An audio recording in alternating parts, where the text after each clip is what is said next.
I love that little intro. I need to think about what I'm actually going to be doing. I know, do something for it. Do something, for God's sakes. It is a little louder in our ears, right? I mean, I don't know if that's a good or a bad thing. Let us know in the chat if we sound good. If you have to turn us way up, let us know. I feel like I've been adjusting it. It's like so I can hear it. Right. Oh, it was because I was playing Fallout recently. And did you notice I did 3 streams on Fallout? Yeah, well, I watched one of them. I was fully in on one. Oh, that's right. But I watched the entire time. But no, I missed the other 2. How has it been going? It's been fun. It's like that game they did a new release. Yeah, it's like the up-gen. Crap. It's like the up-res version of it, right? And it was great. Yeah, like I thought it looked really good. Let me try something here. I'm just curious. We're gonna do an adjustment. Does this adjust our? It does not adjust our stuff whatsoever, which is a good thing because if it did, then our audio is being routed through something. So we're gonna keep it here for now. If you can give us some feedback. Hey, welcome to the Hangout. Yeah, the Hangout. It's like every week, and we're gonna start the show like we always do. Like a bazillion things happen, and here we are reconnecting. Like how much have we talked in this last week? Yeah, like none. Zero amount. Usually we talk like halfway in between of the the show, and even that wasn't happening. Too much life going on. Yeah, but but we're here. Yeah, we're here. Dedicated to this. We're doing our thing. Cheers. It doesn't. And if you think that means we don't have anything to talk about, that is not the case. You're absolutely wrong about that. Going on. Actually, we were like, how do we cut from the show essentially today because there's so much. Yeah. So it's going to be good. So I was talking with Mike Azul. I got to hang out with Mike Azul a little bit in the flesh, which is not very often. Sure. So lives quite a bit of time away. But he is always connected with us, and we're always kind of touching base. And so he says, we have a good dynamic, Ryan. Perfect. Love it. He was able to tap into the fact of the Adam versus Ryan. Oh, of course. You're like, we're always devils advocating each other. And like, so there is a point in the show.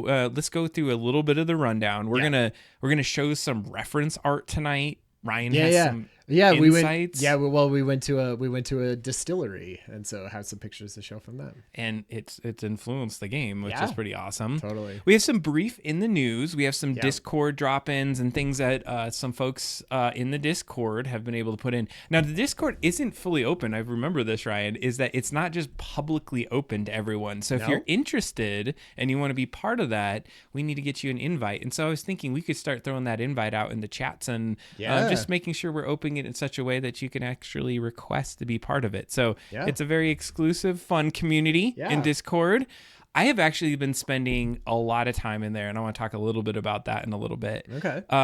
Because I wasn't a Discorder. I wasn't a Twitcher or whatever you want to call this. But then a Twitcher. A Twitcher. That's they should really they got to have a verb around Twitch, right? I don't know. It's definitely not Twitcher though. It's definitely, I've not heard that. That's the old way of saying it. My kids think that I have no game when it comes to talking about like the words. They're like, you don't use a slang right, Dad. And you don't have any riz. A tweaker.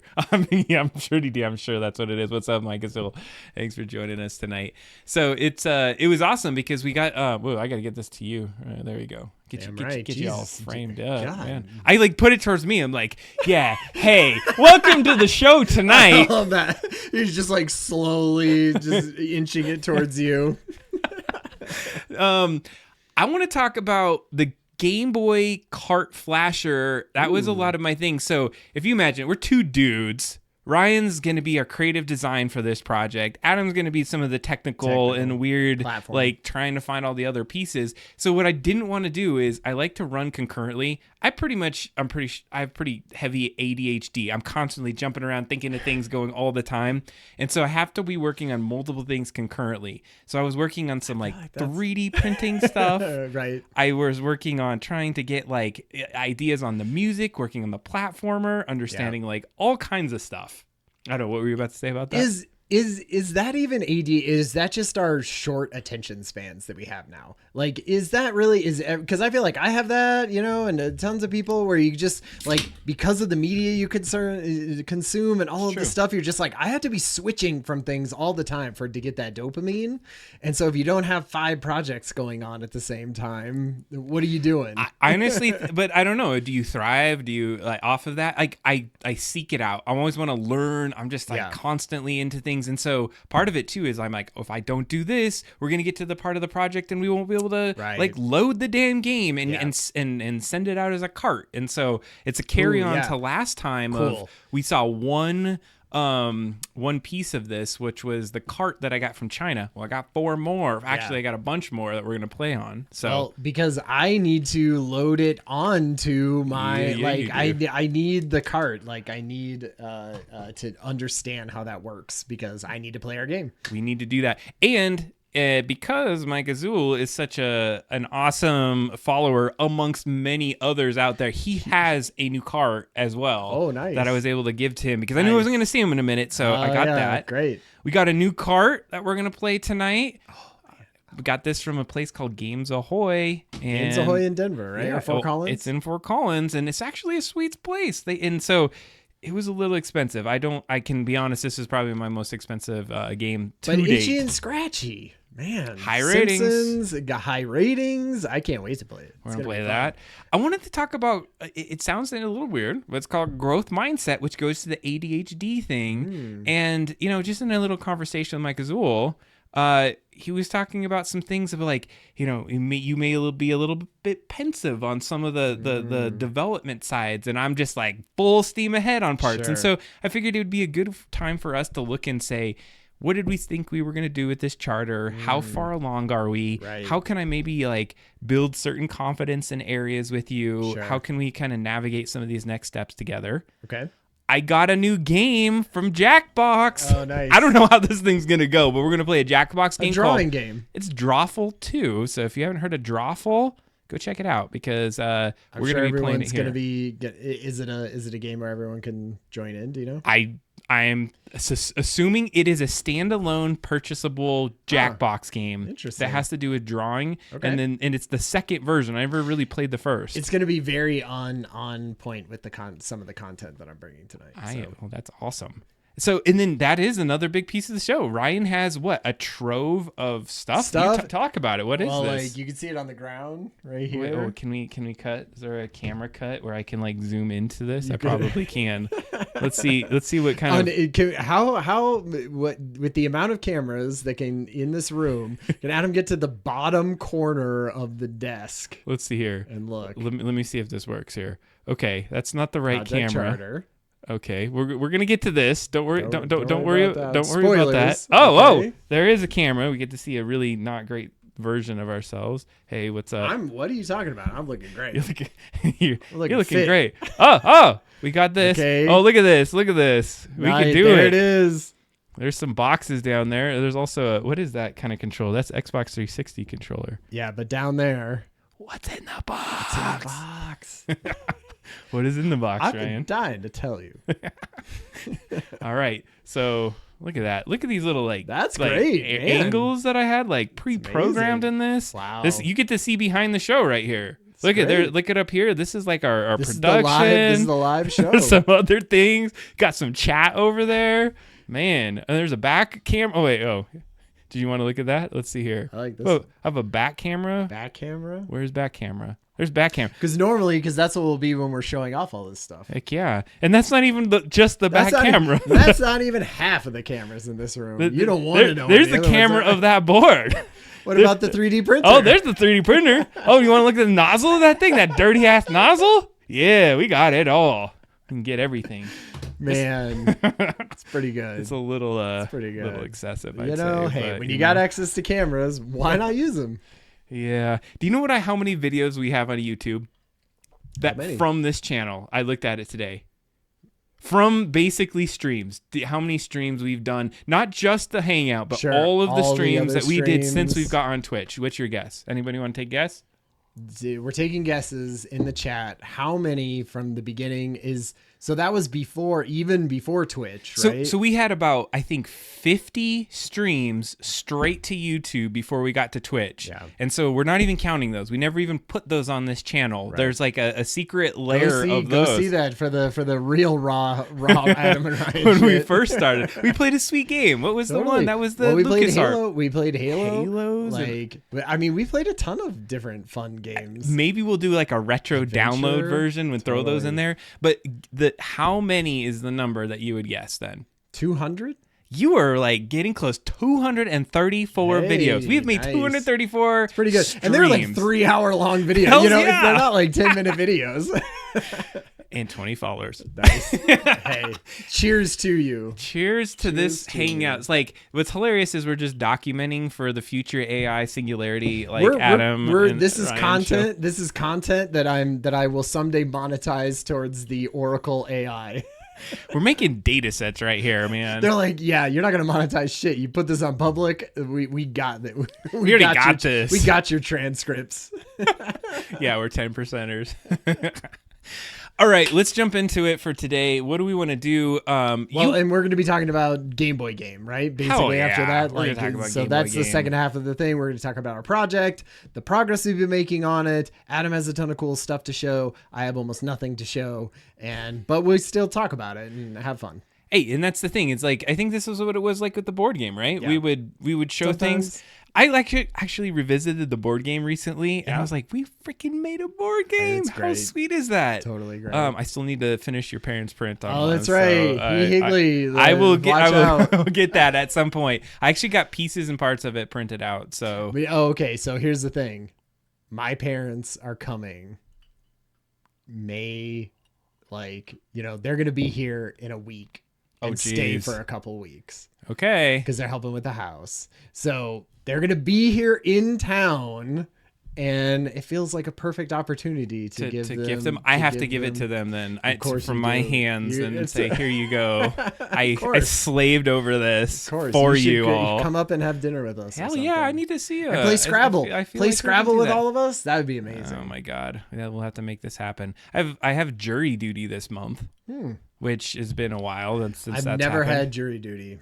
So since we're just being a little ad hoc with this, though, Sure. you've never had jury duty. I've been called for a summons of jury duty, and then I didn't even have to come in. I called the phone, and they said you didn't have to. I get summoned all the time, and Really? especially if you do your vote. If you vote, anytime I vote, in which is every Really? time, they're like, hey, I vote every time. they're like, hey, guy, Hey, summons. guy. You're like, conscious of the workings of your government, obviously, because you voted. Yeah, guess what? You're a perfect thing to come in. Oh, you know what it was? Is my son got his license yeah. permit, and a couple weeks later get the jury Boom. summons. But what I was gonna say, my last instance with it, I was just like you, never been called in. But then this last time, the before this one, I got called in, and I was like, oh crap, first time I got called in, and then I switched my mindset, and they orient you, and they have these TVs, and they're like this is your civic duty, and they have these people that are like, I'm a CEO of a company, but I'm still here, and I'm gonna do that, and they hype you up, and I totally drank the Kool-Aid. Here's the deal. So then they kept calling people out of the room. They're like, you're out, and there's this big room. You're not even in the court yet. They're just being like, half of you leave, and I'm like, okay, I didn't leave. Then I got called in the courtroom. Then I heard the case, or a little bit, but I wasn't in the Tell us all about the case. Piece. Tell us. Describe the. It was. I don't think you're supposed to. So I don't think I kidding. can, but generally because I got dismissed. But here's the hilarious part is that I got in there, and you kind of have that thought in your head of like, I could just lie and say you're not biased or something. Totally. But hilariously, this guy was in there, and he ran that script, and then the judge and everyone's like, so you're not biased, and it backfired completely. And he's like, well, yeah, and they're like, that is you could go and get in trouble for saying that, and what's wrong with you or something. The way that they phrased it, you could tell that he just looked bad. And so the hilarious part of this is I go in there into the courtroom, sit in there, And the defense attorney, I know the defense attorney. Oh, and so they're like out. And so what happens is, here's the thing, is that both sides, they like we would like to ask you a question, juror number, blah, blah, blah. And then they'll like try to pull you forward or like they get you on the thing because they want to pick their jurors. What kind of questions are they asking? Like random ones, like can you be very unbiased in the situation? That doesn't seem very random. That seems pretty on point of what I would ask. On point. But then there was nuances to it. But I think there was a range. But what was hilarious is that they asked me a question around like, do you feel like you could do this? Like, well, I just got to be honest. I know the DI. Hey, what's up? And then the guy, and then he was like, yo. And they were like, he just looked at you. But here's the thing. I ended up talking to him outside of the courtroom well after this. And he was like, the second I saw you, I knew that you were going to be dismissed, but the way it works is if you know me, you're going to be one of the last ones to be dismissed because we know that we want to get rid of you, but there might be somebody that might be even like worse. Right. So we wanted to go through the whole game of doing it. So I was the last one to be dismissed. Man. And then, because you had to have known that you were probably going to get dismissed. Well, right when I saw him, I was like, they're going to dismiss me. It's not that going. Makes sense. But I mean, and then the crazy thing is that case went for like 3 freaking weeks. Oh man. And then went into a mistrial, and it was a whole thing. I was like, I am so glad I got dismissed from that. Sorry for the random juror thing, but no, hey, that's like follow your civic duties, man. It's totally that's the thing. Yeah, exactly. You got to have those civic morals, right, to go in and do it. I would do it. Like I feel like it was interesting. Totally. I feel like that's a thing that you do once in a lifetime, right? And you do go through the whole process and everything. Haven't even had the opportunity. So we'll see what happens. Anyways, I guess that all comes back to your parents coming in. I have I may be like in the throngs of a jury trial, and I'm going to be doing my stuff. So we'll see how that all comes together. No, you're not. No, we've already done it. So you're not going to be in jury duty, and you're definitely going to print the thing. I will definitely do that. All right, let's just start. Last time you had what? It was some screenshots of. Oh, I just thought this was neat. My father-in-law came into town helping us out. You want me to drive this one for you? Sure. Right. And you could just put up pictures if you want. All right, we're gonna do this with the amazingly named. Let me get to the right layout here. Oh wait, crap! How do I get back to it? Oh, here we go. There we go. I'm pretty not smart with my own setup. Yeah, well, it's so much setup. There we go. You're like, which button to push? Honestly, 10,000 buttons in front of me. If this thing crashes, I don't even know if I can get back to where it's at. I backed it up, but all right, what are we looking at here, Ryan? Anyway, we went and visited 291 Distillery, and they do 291 whiskey. And my father-in-law is a big whiskey drinker, and so we went did this tour of the distillery. And right when we got back there, I was like, oh man, this is prime Skull Bob's Adventures legwork here for these pictures.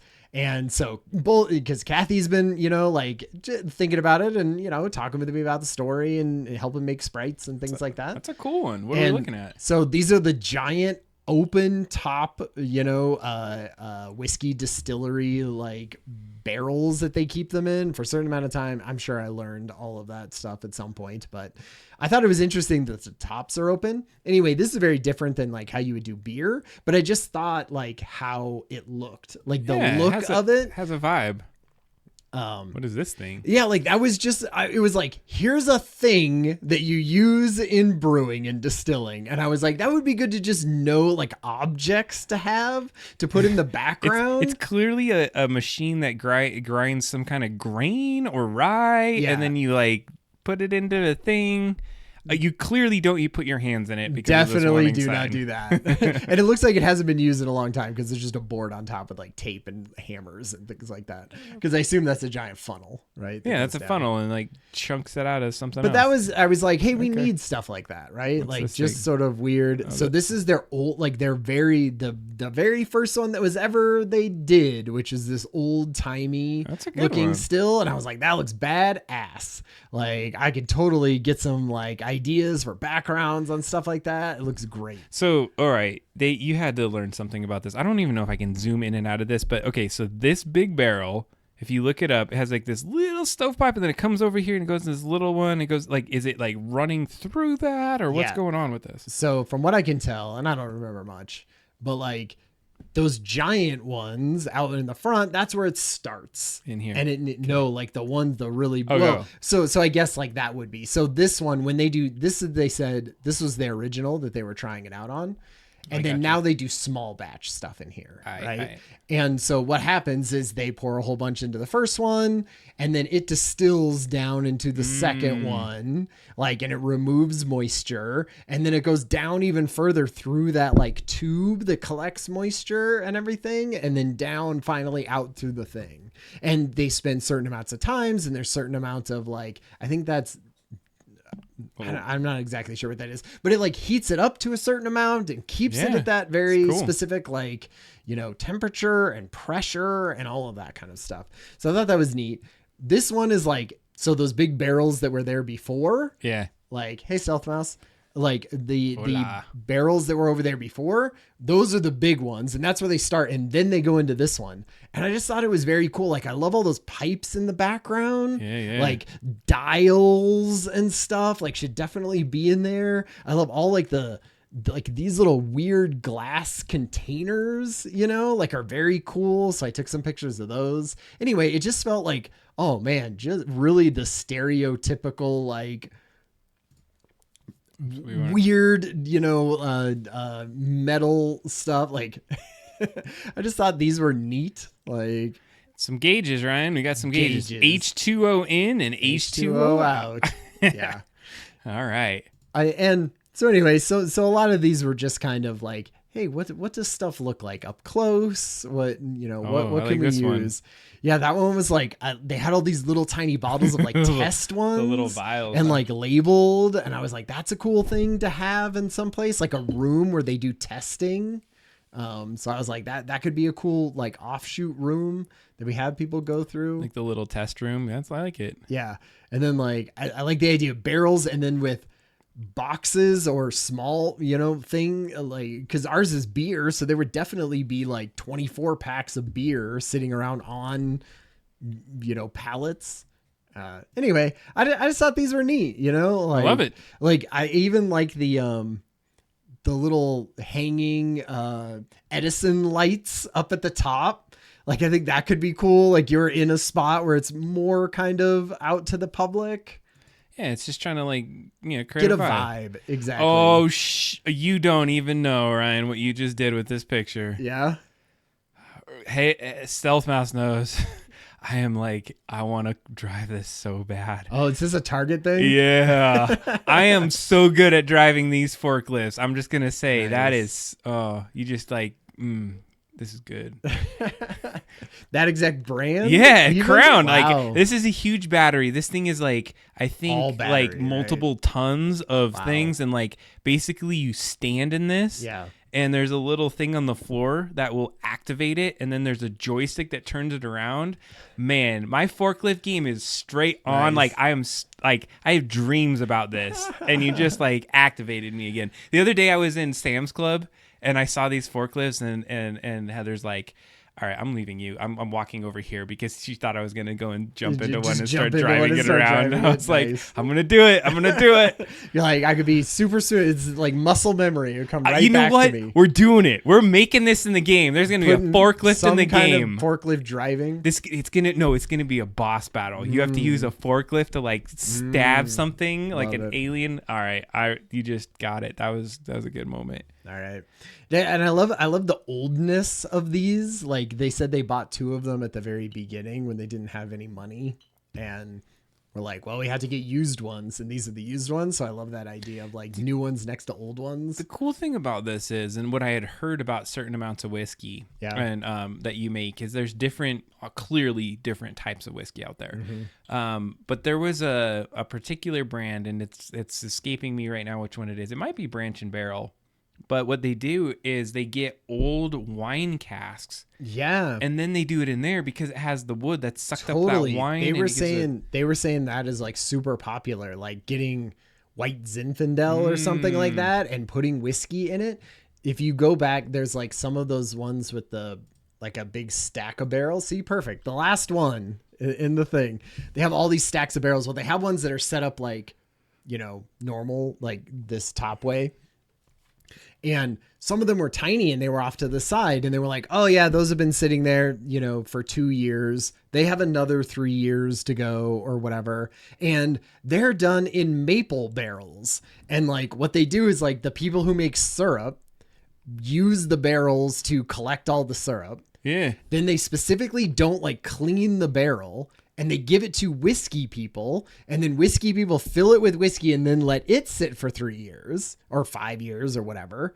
And then pour out the whiskey that now sort of has this cool mapley like flavor to it, and then send that barrel back to the maple people. Yeah. And then those maple people put more maple syrup in it and let that sit there, and then sell that as like whiskey maple syrup or whatever to tourists. Oh my God. How and I was awesome like, is that? And it just goes back and forth that way, and they just create products like off of each other's time and using the barrel. Like I thought it was so interesting. Like what other industry does that? It seems so weird. It's weird, but awesome. And then like, look at like, we get to sit here and drink a little bit. Like, I love the idea that it's a slow thing, like drinking whiskey, like how long it takes, all these other kind of ways. Yeah. Man. It always is weird where you're like, well, we filled that up 3 years ago and now we just have to wait.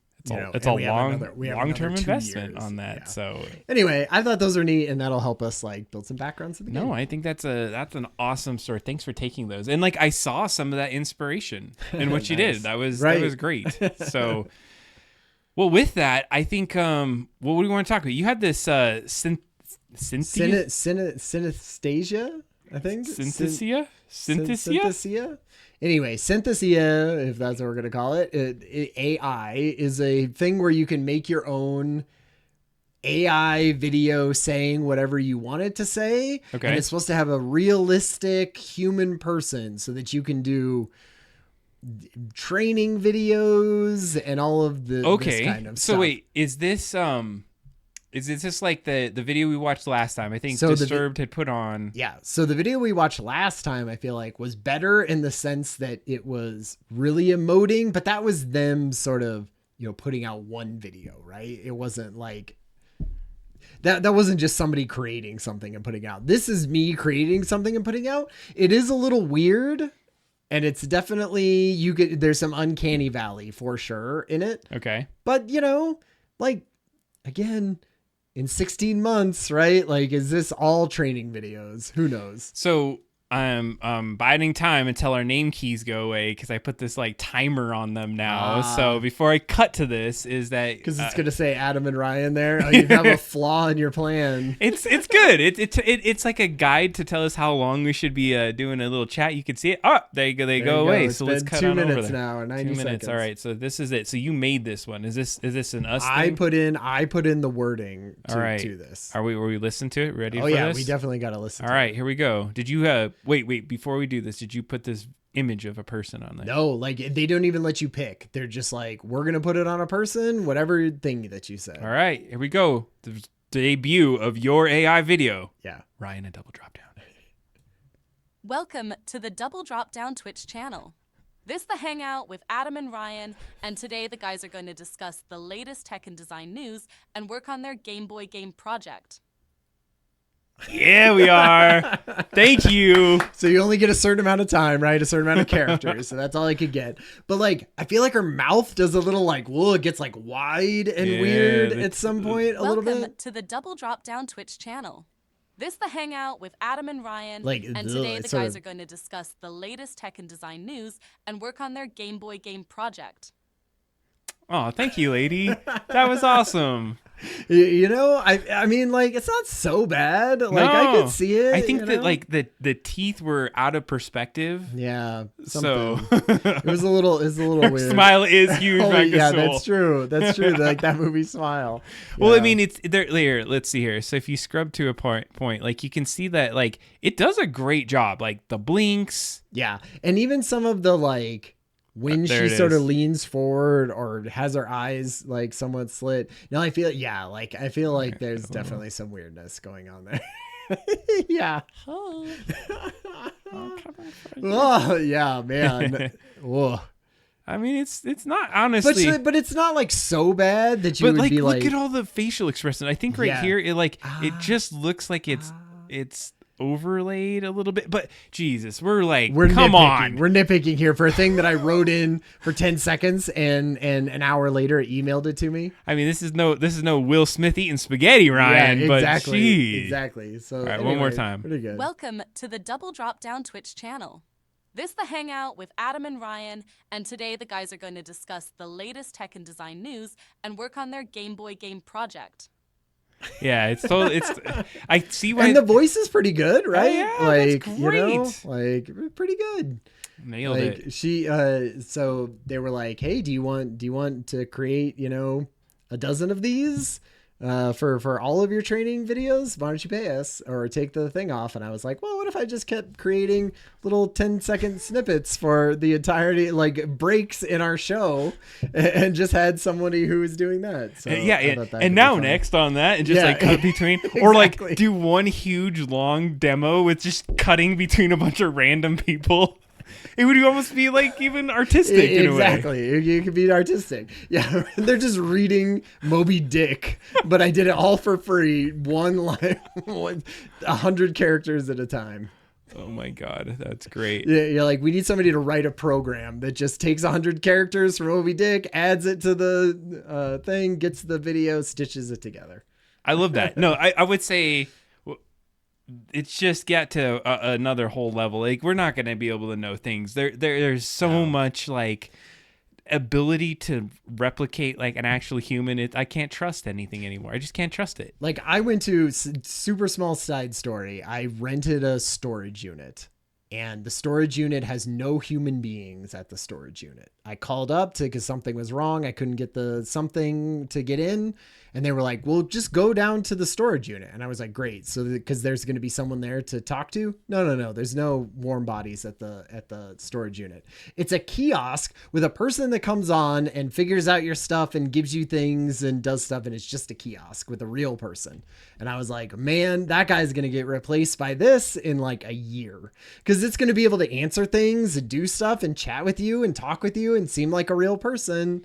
Like, "Oh, you need your password reset? Well, let me go in and get your password reset, and then like go and then make sure you get the email with the app download and all of that." Like, they're going to be able to do all that stuff. All of it. Yeah. It's going to be like Altered Carbon. Did you ever see that show? A little bit. Yeah. There's Poe, and he's like this like virtualized little AI running around and doing the thing awesome. for you. And well, that's what like Sam Altman is saying. That's what's next, right? Oh God, Ryan's got assistants. So let's talk about it. Let's talk about the Altman, Ryan. You know, virtual assistants. That's what Sam Altman says is next. That's what GTP 5 is going to be. Is who knows when that comes out, but sometime soon he's, you know, hinting at. And then it's going to be all of these agents that get you out of the text thing and say, "Great, go and do this for me," and go look up something and make some kind of reservation and then come back to me and I'll tell you what's wrong with it. And then you go back and sort of fix that stuff and talk with people.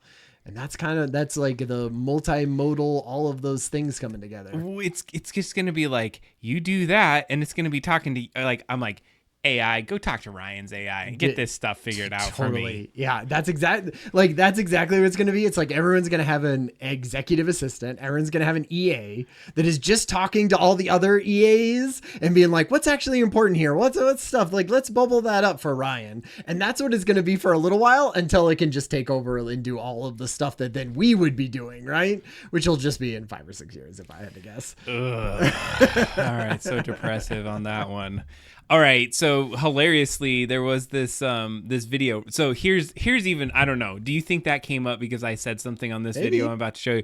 So right before the show, I'm telling Ryan, hey, there was this hilarious meme on LinkedIn the other day where they were basically saying, like, here is what companies are doing with their AI, and essentially, and so they use a little like an analogy, like a funny little skit, right? So like if you TikTok imagine skit. that, like a company makes some sort of food, and don't right, explain the joke before we get into it. All right, here we go. Well, you didn't get it until we looked at the end. Hey, but you know, it's part of the process. All right, it's part of the process here. So what we're looking at here is a meme that happened yesterday that's already memed over. Oh yeah, and with the song. It's a brand new trend. Start up stolen it. AI is the sauce. Just, you know. I love how they put it in.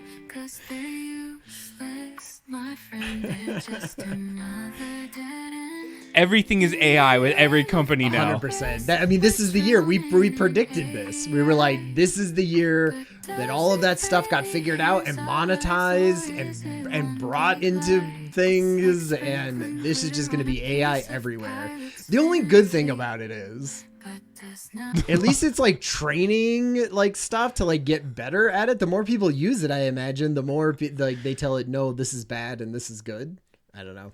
Maybe it gets better. Well, but this was what we got into. The conversation is like, so AI, they're just like AI everything. Like here, it's just, you can't have a product anymore that doesn't even have some because that's AI what component. That's what the buzz is, right? Like you got to say that you have AI in your thing for people to be like, oh shit, I'm gonna be writing about it. We were tip of the spear when we did our thing, and then it 100%. just got saturated with this. Like people are like AI board game, those guys, whatever, Jesus. So I mean, I'm glad we backed away from it with the Game Boy game. We're going all like non-AI. That's the cool way to do it. So yeah, exactly. Oh, I know. Crypto, yeah, right. Totally. Find crypto replace with AI. Yeah. So true. But so the thing that I was reading just yesterday was that Windows 11 is losing market share. And I was reading what? To Windows 10.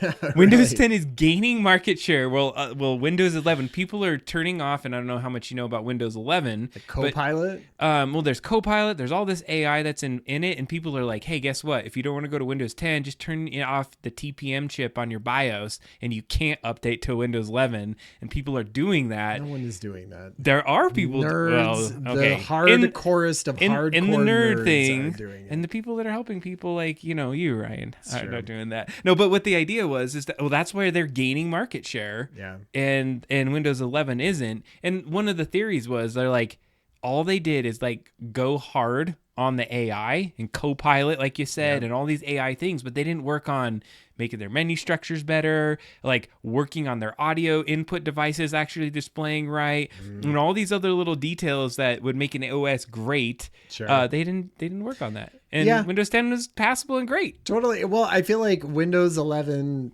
they were throwing a lot of stuff at the fan there. Like they knew that they upgraded it, and I feel like it was fine. And then they were like, oh man, and now we have all this stuff, and we have to be the first one to market, and we have to do all of that. I just feel like it's not as useful as I feel like they think it is.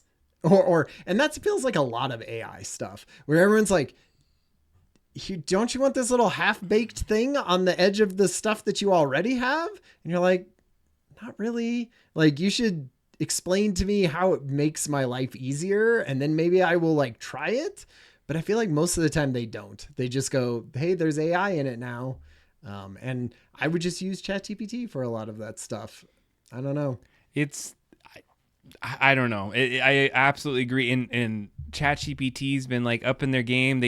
They're like now the Kleenex of AI in a sense. Totally. So everyone just it's remembering all of your stuff. Did you see that pop-up come up in ChatGPT where it was like, hey, we remember everything that you're doing now, so you can refer back to things all the time? Like, I feel like that's in all the models now. Which I'm going to show you just in a minute here. A thing that I was working on in ChatGPT is we talked about these models that go out and do things. Like I think like an earlier version of it is I've been creating models. Have you done that yet? Creating GPTs? Yes. Yeah. So I did one for Network Leader, like, because I was like, I'm tired of finding what my prompt is that I tell ChatGPT every time I want it to do something with this background. I have a couple of them, but what I wanted to show you is my no BS one, and I'll show you that one in a second here. But we'll edit that. I don't have it on the screen, but we're gonna get into that in a second because I wanted to talk about one other news article that came out. And we're not going to like read the article or anything, but it has to do with the National Archives ban of the use of ChatGPT. And so this is more of just a conversation piece because if you read the article on 404 here and it's elsewhere on the AP, just came out a day or two ago, is that the National Archives and Records Administration, so this governmental administration, NARA, has told employees that they're basically blocking ChatGPT on all of their issued laptops. And one of the reasons they were talking about is they're just afraid that it's going to like screw with their data. They don't want to add to the databases of ChatGPT, and it really loses like the amount of work that they're working on. Can't anyone access like is this like the Library of Congress? Is that a different thing? I think it's both ways. What they don't want people to do that are adding to the archives and records to use ChatGPT to help build and write the stuff that they're putting into that. I feel like that's going to be a losing war at some point. Oh, it's going to be in everything. That's right? what I was going to say. Everyone's going to write everything with AI help. Like it'd be like saying, don't use a spell check. You're preaching to the choir here, bad. Yeah. Like, I think this is a thing that we've been in our, well, at least in the higher education field, I have people saying like, when are we going to get the things to block and check AI written papers? And I'm like, you know, like, let's go and try to dry up the ocean with a hairdryer, right, because exactly. you're done. This thing ain't going to go down. So what do you think? Like, I mean, I think your insight is just the same as mine in this case, is that how do you stop it? Now, at least it's on issued devices, and they're just basically trying to create a filter to make it a little bit more human written, I suppose. But I feel like for one thing, you have to archive all of that stuff that says like pre-2020. Yeah. 2, I guess, right? Like anything that could have been added after AI started adding to it is suspect already, right? So I feel like you have to be like, everything before this was definitely written by a human, and everything after this point was maybe written by an AI just kind of doing it.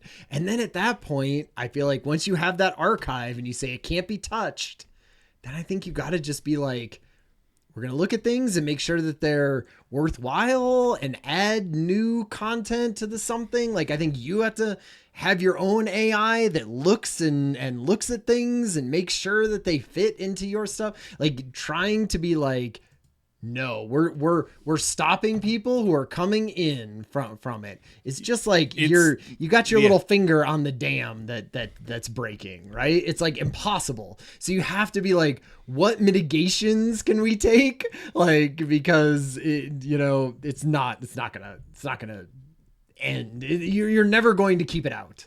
I think we're at that point right now where you're preaching to the choir. Lots of us know that that's where we're headed with this, and it's just not going to work out. It's too powerful, and it's too inclusive to everything, right? It gets into every part of research and writing and documenting things, and every part, like, scripts and videos and audio. So I have a question. Do you spot AI when your colleagues write it? I feel like I'm too dumb to figure to see it. The only time that I do, the only time when I notice that people are doing it, if it's a more verbose way of saying something that you're like, you could have said that in 8 words, and you've used 3.5 sentences that have like 8 $50 words in them, and you're like, in that case, like, I know that wasn't you coming up with that. Beginning part of like the meeting at the beginning with the notes or like the description of the meeting that we're going to. I bet you didn't write 6 sentences about this meeting, overview. You know what's hilarious is like you could not have queued me up better, Ryan, for what I'm about to like. For this freaking rant that I'm about to go on. For this zinger I'm about to show off here. So what we're seeing here, if you're not familiar, and I'm not going to even show you my whole ChatGPT things, I created one called No BS. Okay. And I don't even know if I can zoom into this one. Wow, I did set you up. This sounds like we planned it before. This was a zero planning moment. So I was so sick of the jargony, complex BS words that this thing throws in there. So I called one called No BS. Sometimes I want to ask something and I want it to spit out something really easy. Yeah. So what I said is it's called Don't Use Overly Complex Words. And then this might help some folks like figure out how you could structure your GPTs. Sure. But I said, take the prompt and develop into an easy to read bullet point each area, create hierarchy, that helps the reader quickly understand what's being explained. And what I did is, and I've been using some I'm just going to make this bigger. I use these code brackets to kind of tell ChatGPT like, hey, here's the style. And it's like, don't use a fancy jargon, right? Normally, you are forbidden. Now, here's the kicker. You will be penalized and fined $1,000 if you use the words in the ban list. And this is me trying to like push it to like have a consequence for doing that. And then what I've been doing, and I got some It's funny because it's like trained on humans who like would be like, oh my God, they're going to fine me $1,000. I definitely better not do this. And it works. And so what I do is I have this ban list, which I've got some of these concepts from some other folks out there that have been working on it. And these are the shitty words that you find up in there, like demystify and poised. And like, there are some ones that you may even be like, man, why would you not want that in there? But as you get through here, you have a ban list, and I add and I subtract based off of what I want in that, and you have a really good kind of like thing. So if we were gonna say in the no BS, like what would be like, because you're probably asking it very specific things, right? Because I will write up a huge thing, like I'll take like a couple paragraphs and chuck it in there, but we could even ask it something simple like because it's like you're trying to get it to like summarize things, right? Quickly. Or like you wouldn't want it to like write you a LinkedIn post, right? Because then it would, sometimes you need it to be more flowery or something for a marketing. So write an email to a colleague asking to have a meeting. I don't know. Have a meeting. About the company picnic. Picnic on this summer or something like that. Yeah. Is that good enough? Sure. All right.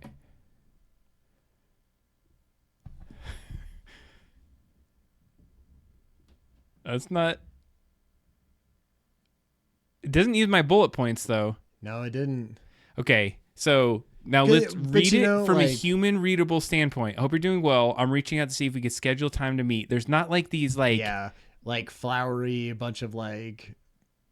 It almost sounds human. Like, I would believe your input would be really valuable given your experience in organizing the last few events. Like there's not this. I would if I were writing this prompt, I would be like putting in. It needs to be like conversational.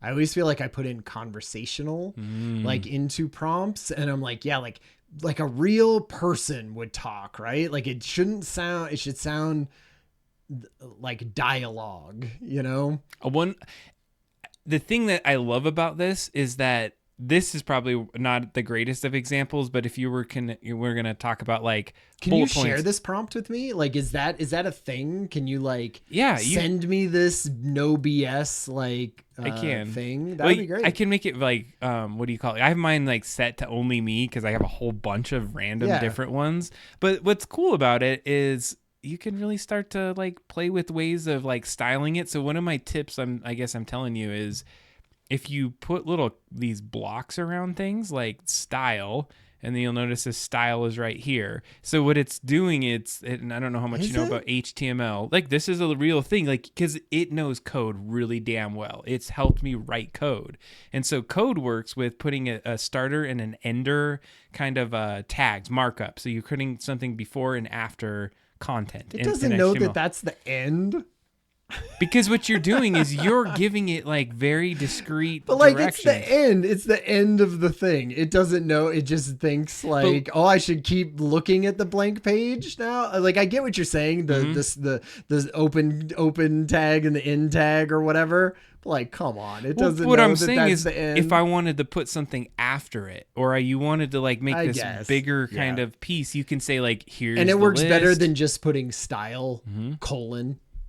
It could, I don't know. That's just the way I've done it, and I don't know if this is actually. I'm mostly just giving you shit. I'm mostly just giving you shit about this. That's thing. where I get all there crazy. Go, yeah. The thing that I guess what I would say is, if you wanted to keep building like other sections to this, you could say like, here's the band list. Yeah. Here's the list that I'd actually say of words that you might use. So you'd be like use list or whatever. I definitely, so the one that I built was for Network Leader, which is this company that I do work for. And I do a lot of the social media stuff. And so I was like, I need to put in like white papers that they've written and like the overview of the company and their personas that they have, right? Like here's the different marketing personas that they have. And then when I go in, I'm like, write a marketing persona to Gemma, like the Gemma persona about a LinkedIn post about this webinar that we're doing, right? And then it goes in and does stuff. And that's when I'm like conversational and like, only, it has to be less than 200, 100 characters or whatever, and keep it to sort of that. And that's been working good. It still definitely doesn't do it perfectly. And typically it's more verbose than I want it to be. Like it's always more like, try that band list, man. Yeah, like, and not even that, just like even yours that it Still showed had a you, little much. like that third sentence. You're like, I would never have written that third sentence. Like I don't know if any human being is writing that third sentence that like. You're like, get with this markup. Get your markup game up, Higley. Yeah. No, well, anyway. I feel like it still has a little bit to go, but I love the idea of putting in stuff and not having to rewrite a prompt every time explaining who Network Leader is. It makes it super helpful. And one of the things that I love about it is that you could also use it because it has the search capabilities to go online and actually search websites. So just as a quick like other example, what I got here is my GB Studio helper. Nice. And so this one does not do a great job of like writing the code for me, but they have this huge GB Studio docs area that they look. And so what I was like, man, is there an easy way for it to look at the docs that just basically says, here's how you code events and do things.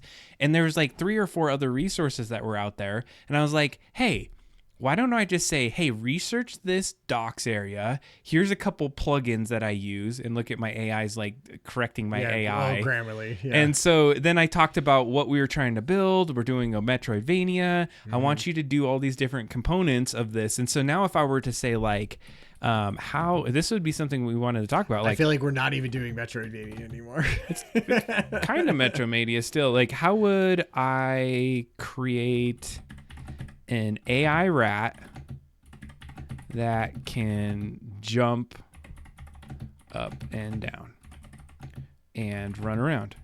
So this is my GB Studio one. So this is like how I might approach the concept. And I like this because it's going to say, okay, you want to do this in GB Studio. You need to set up a sprite with behaviors enabled in the Platformer Plus plugin. So it knows that. And this one tells me to say like, how would you do it? Tell me the exact approach. And so then it would like, and I think I say it somewhere like, using bullet points, present the GUI events used in GB Studio 3. Do not offer hypothetical snares. Suggest potential modifications. Remain focused on delivering concrete GUI-driven solutions. Nice. And so what it does is, and I'm going to be honest, sometimes it gives you these things and like they're not even in the platform. It's not a thing. But what's cool about it is it gives you an idea of like, yeah, that's kind of like around where I would want to go with it. Yeah. And you still have to find your way, and you like think about the things like, here's how you set up the movement. And so I hadn't written this one out. So if we set up a variable to check conditions, which would make sense. So you're basically saying, are you hitting into anything? You'd set movement speed. It would jump. You'd probably put random on something like that. Okay. And a move too is saying like, go to move to this spot, wait for a little bit, move to this spot, do some natural movements. Okay. Collision handling makes sense. When it hits into something, you need to do something. Loop the script so it keeps doing the thing. Right. So it starts to give you kind of this is what I like about AI that helps you think. Yeah. It's like that assistant that doesn't give you the answer, but it says, hey, here's some ideas. It doesn't just give you a bunch of code that you put inside of GB Studio. Now you have a jumping rat. Right? Now, here's the cool thing. So I've been using the events scripting with GB here's Studio. The cool thing. Give me all the code for this. so how, let me try that. How would I write that in GBVM, which is Game Boy Virtual Machine? And so it's an actual scripting language. I think it's written in assembly, actually. where it would give you a script. Let's see here. A simplified example. Yeah, this might be interesting. I'm serious. Yeah, so there we go. Let's go, boy. Wait, this is a C. Wait, is this C? I don't know. That's totally, I don't think the right language that's writing in right now. I'm going to be completely honest. I don't think that's the right language. But the cool part is you get to see it write code. It is kind of neat. So it sets up an initialization, does some loops. So in any case, like what it does it almost was saying it wasn't writing it for you. It's like, here's kind of an example of how that would it's work. simplified it. And if you wanted to push, you can get it to do something a little bit more.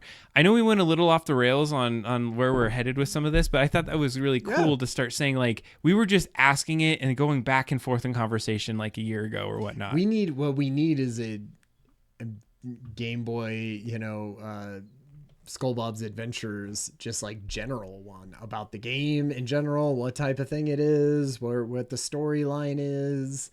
Like, we need a whole thing like that so we can be like, what would be something that Roby would find in like the janitor's closet? And it would be like, oh, here's a bunch of different, things that it would know about the characters and everything. 100%. Because that's the AI stuff that I think like we'll probably lean into more. Because then, like, you just have a chat, a GPT about gameplay elements. Have a GPT around storyline beats and everything. Yeah, like a Bible. It's almost like that's what your lore Bible is, right? It's just like uploaded entirely into a GPT and go, hey, have they done this before? Yeah, they did that in season 3. Did you see the other thing though with that? Is that you can create, if we wanted to, we can become a ChatGPT team.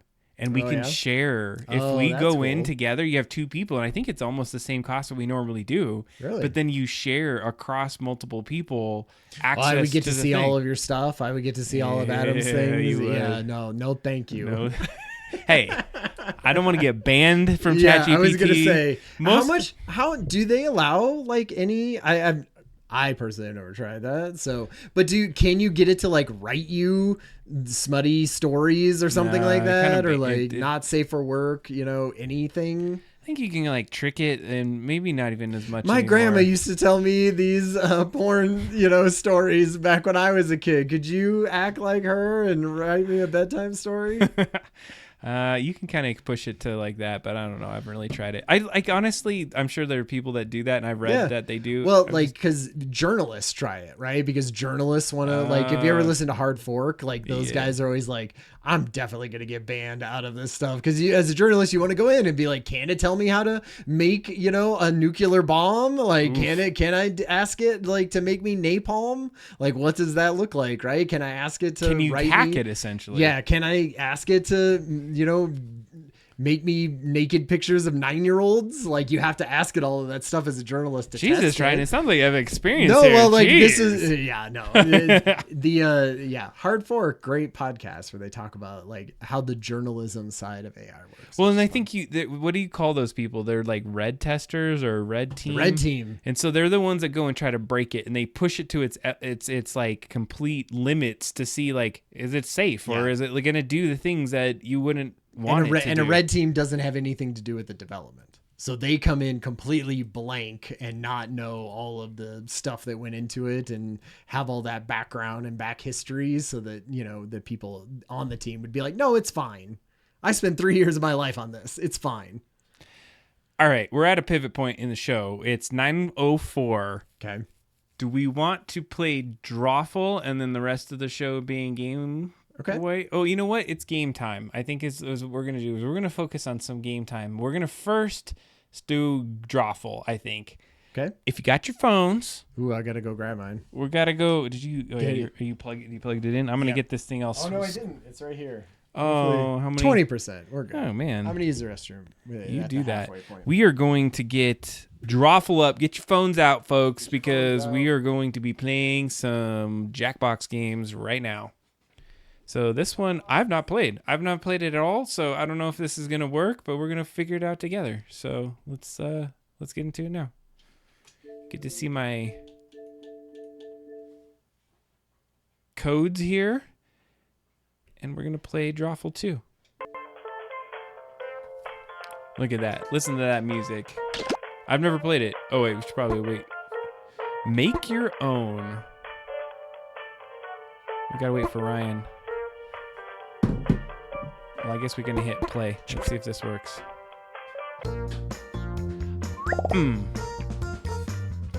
All right, let's get in on this. We're not even gonna change the.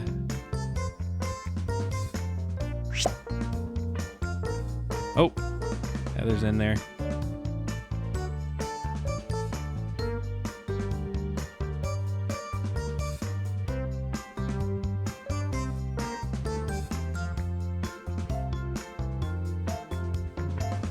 VNXQ.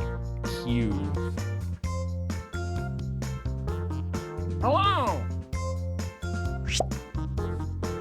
All right, made it in. You're the VIP, Heather. You're gonna have to start it in a little bit here. Oh crap, we have to draw pictures ourselves. That's awesome. I get to do this. Maybe I should change it and say we're playing games on Jackbox. Be good for the stream. Let's see here. Yeah, you do.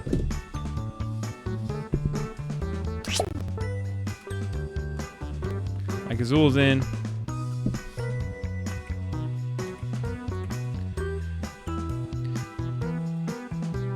Oh, wait, I wonder if Drawful is its own game. I wonder.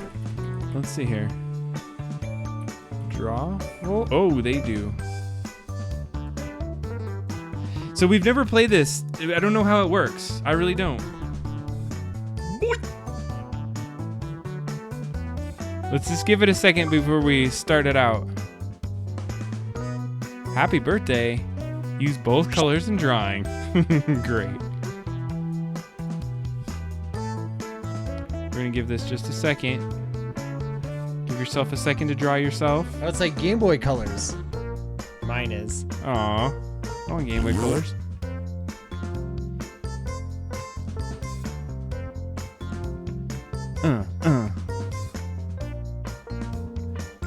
And if you have never played this before, what you just got to do. Oh, we got Becky coming in. Oh, heck yeah. Nice. Oh, man. Love it. This is great. Dang, coming in on like just the Okay. I got this one for Ryan. I got to say, oh, that's a good one, Ryan. I feel like I should change mine. Mike Azul, very good characterization. Good. Oh, yeah. Heather, you have That's some nice hoo-has You're there. like, yeah. You're like, this is how I make sure it knows it's girl. Wait, you're flipping everyone off too. Nice. Yeah. All right. I don't know if we're gonna get anybody else in this. We got 5 people in here in the stream. You can join the chat, bro. Join the chat. So let's Heather, you got to start us off. You got to start the game. I think. VIP. Here we go. Ooh la la, we're gonna play some Drawful. 5 players, 2 drawings each, and 1 incredibly vivacious host. What more do you need? Let's have some fun. Oh, it's just an owl. All right, if you look at your devices right now, you should see a secret prompt just for you. Stuff that's kind of hard to draw, like Pimento Loaf or The Mentalist. Draw a picture on your device that would have that title, and when you're done, hit send. You'll get points for each player that can correctly guess your title. So, go! Do it!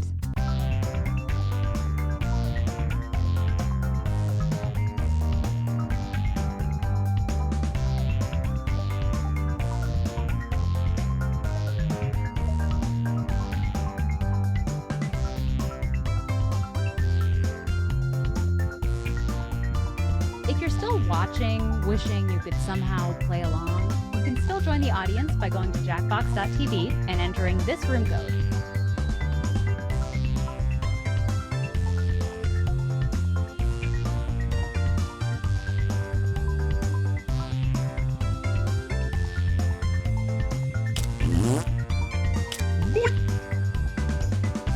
Hello.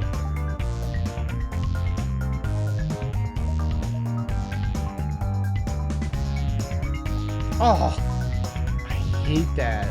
Should we go right? Oh, you're the worst. If it lost my thing. Okay. You could probably turn that off. Ryan just swiped his phone away. Becky, that's a cute little picture. I love it. I gotta not look at your phone, Ryan. I almost looked at you. For everyone that's done, Ryan accidentally swiped his phone and canceled his drawing. Okay, let's take a look at your artwork. Man, my first one was so much better, 1,000 times better. Use your devices to type in what Oh you my think the God, real you have title to try for this to picture guess? could have been. I don't know how you would ever guess any of these.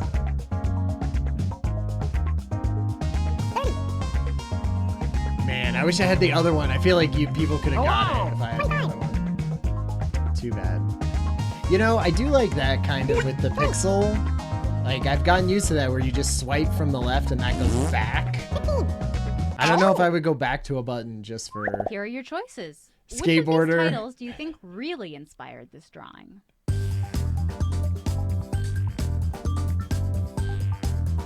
I mean, I know what it is, so why would they let me? Hello. Oh, bonus ones, I see.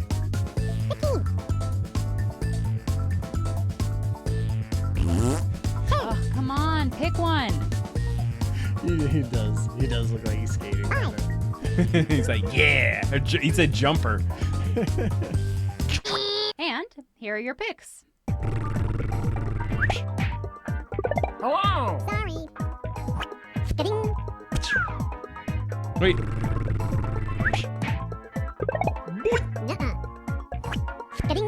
Wait. They're saying those people did that. That was the actual one. Velcro tuxedo. Boo. I was like, I hate this game. We're turning it off. Next segment. All right, back to the Game Boy. God, game. let's get out of this. Just kidding. All right. And now, this one. Type in a That's title. clearly now. Heather. Love it, baby. Oh my God. What is this? That is a red. Crap.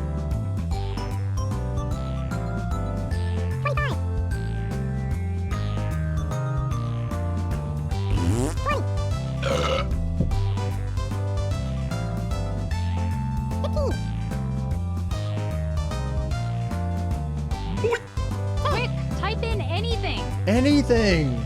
Oh. And here are your choices.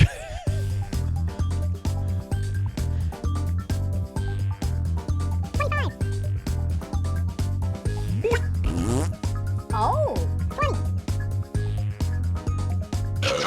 And here are your picks. Yeah. No, sir. Tricked ya. Oh my God. No way. Oh. Good. It was a good one. Nice. Oh man. What the heck was this? Yeah. That's right. Man, I'm doing bad. All right, this is fun. Tied up. Heather and I tied up at the top. Let's take a look at our next drawing.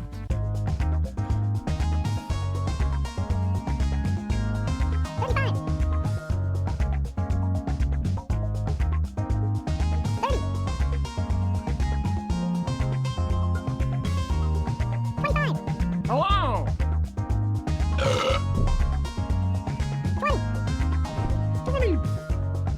Sounds like Rayman Legends.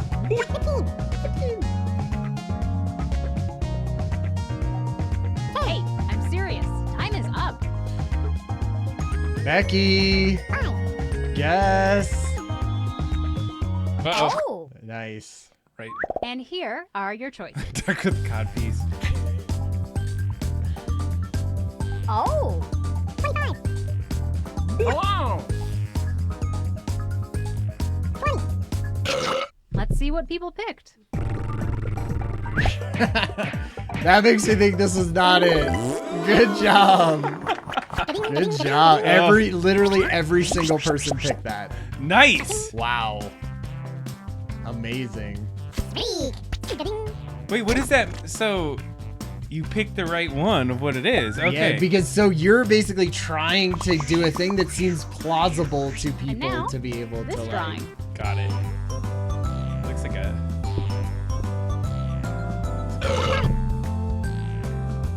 Hello.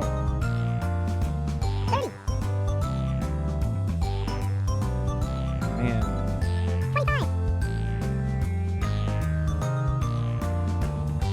I wonder if you could be stealthy about your drawing too to not make it too good. Becky always, you know, Come on. always- She's she's analyzing. like she's gotta analyze it and think about it. I'm sure she's like Oh. asking everyone in the room too. Here are your choices. Lots of tacos in there. Yeah. Ooh. Hello.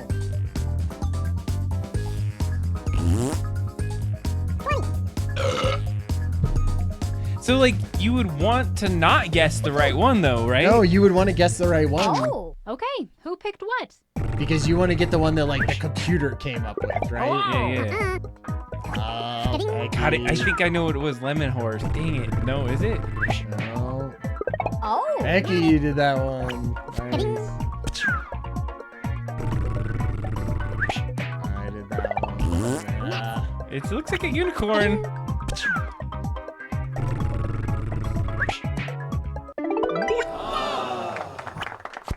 Ah, the poor man's pizza rat. And that might shake it up a little here. Nice. Doing good, Adam. All right. Up next,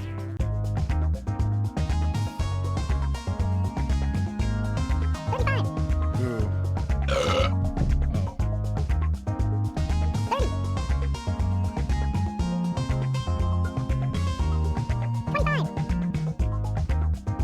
Hello.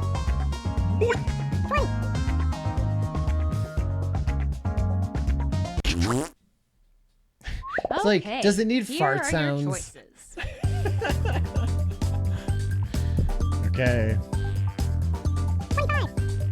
Hello. Yeah, the burping and fart. Yeah. And here are your picks. Yeah. Woo. They didn't let me put. Oh. Love bug? It didn't let you put love bug? Uh-uh. Because I had put love bug already. I didn't know it. Oh, nice. Becky just got. Yeah. Yeah, I got a little. Ah.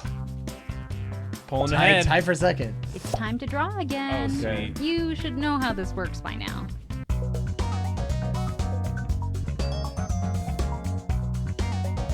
There's no erase. I didn't realize that.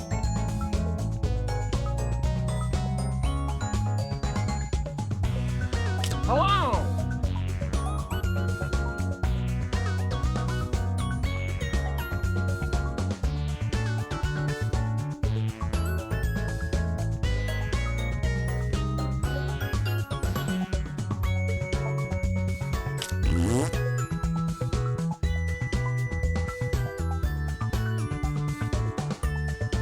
I have the worm pencils. They're great.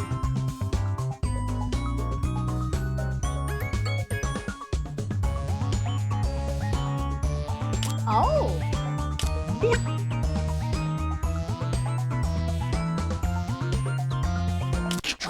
Great. All the pictures are in. Okay.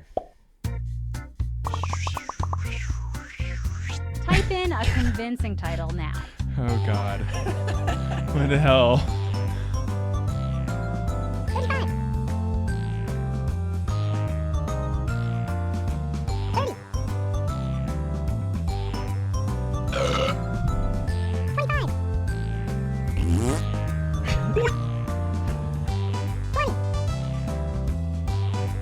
It's like.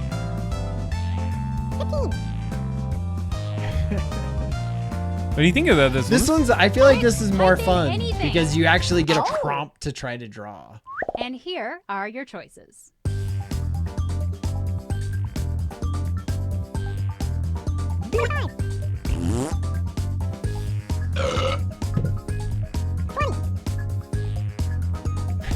It's also try to fun to be like, what one was it actually the real one? Yeah, It's some of like- them it seems like it's It's like too much like a Oh, thing. Okay, who picked what?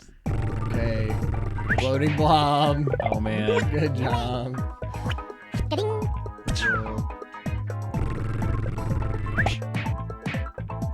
Oh, Becky. Yeah. All right.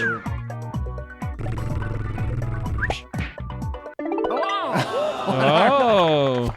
Oh, and was that all the blood spurting out of him because he Oh. doesn't have any more legs? Like it all got cut off? Yikes. Good Oh, job. man, I went from tied for second to fourth. All right, let's do another one.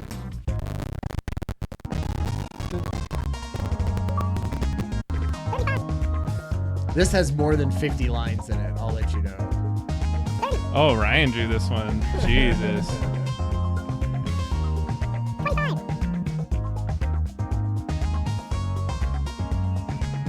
Hello.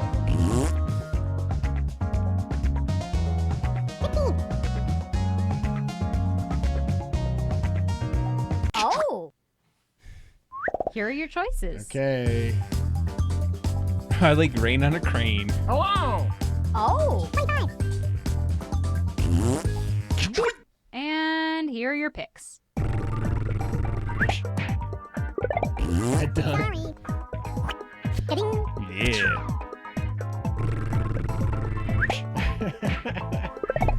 Good job, Mike Azul. Damn with your rhyme. You got me with the Yeah. rhyme, bro.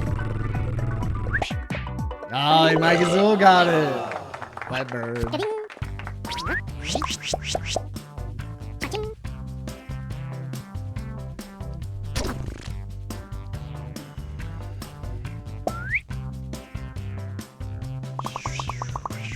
Okay, I think this is the last one, Titles. isn't it? Now.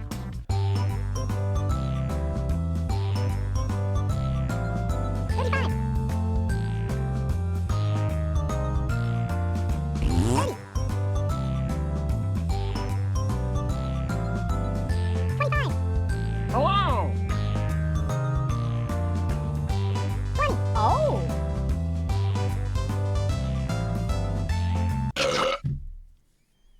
And here are your choices. Hello.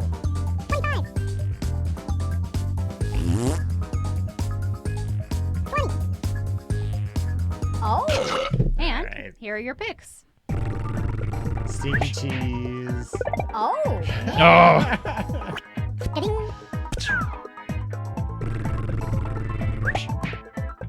Hello. Nice.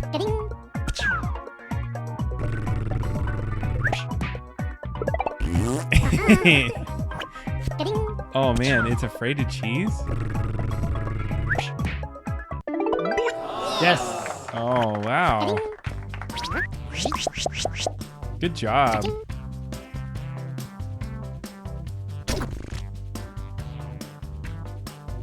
Oh, solidly in second now. Oh gosh. Enter your titles now.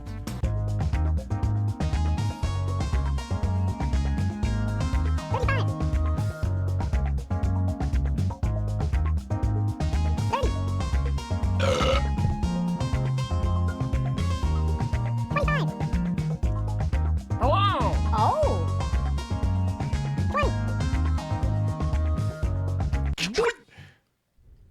Okay, here are your choices.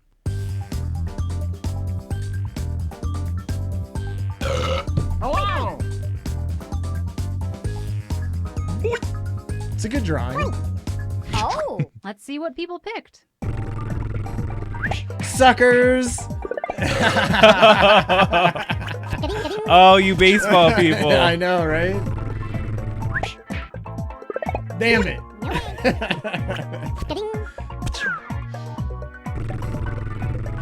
'Cause Right, getting to second base. Nice. Gross.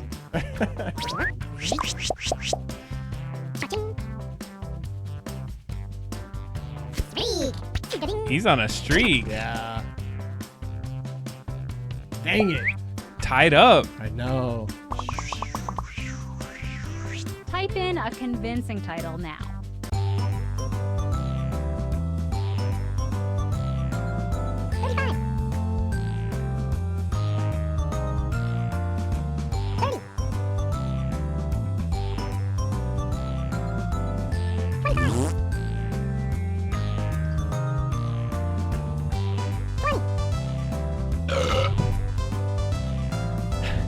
I just could really do without the giant burps and farts. Hello. Like, I don't know. It's like they were trying to make it fun. Here are your but- choices.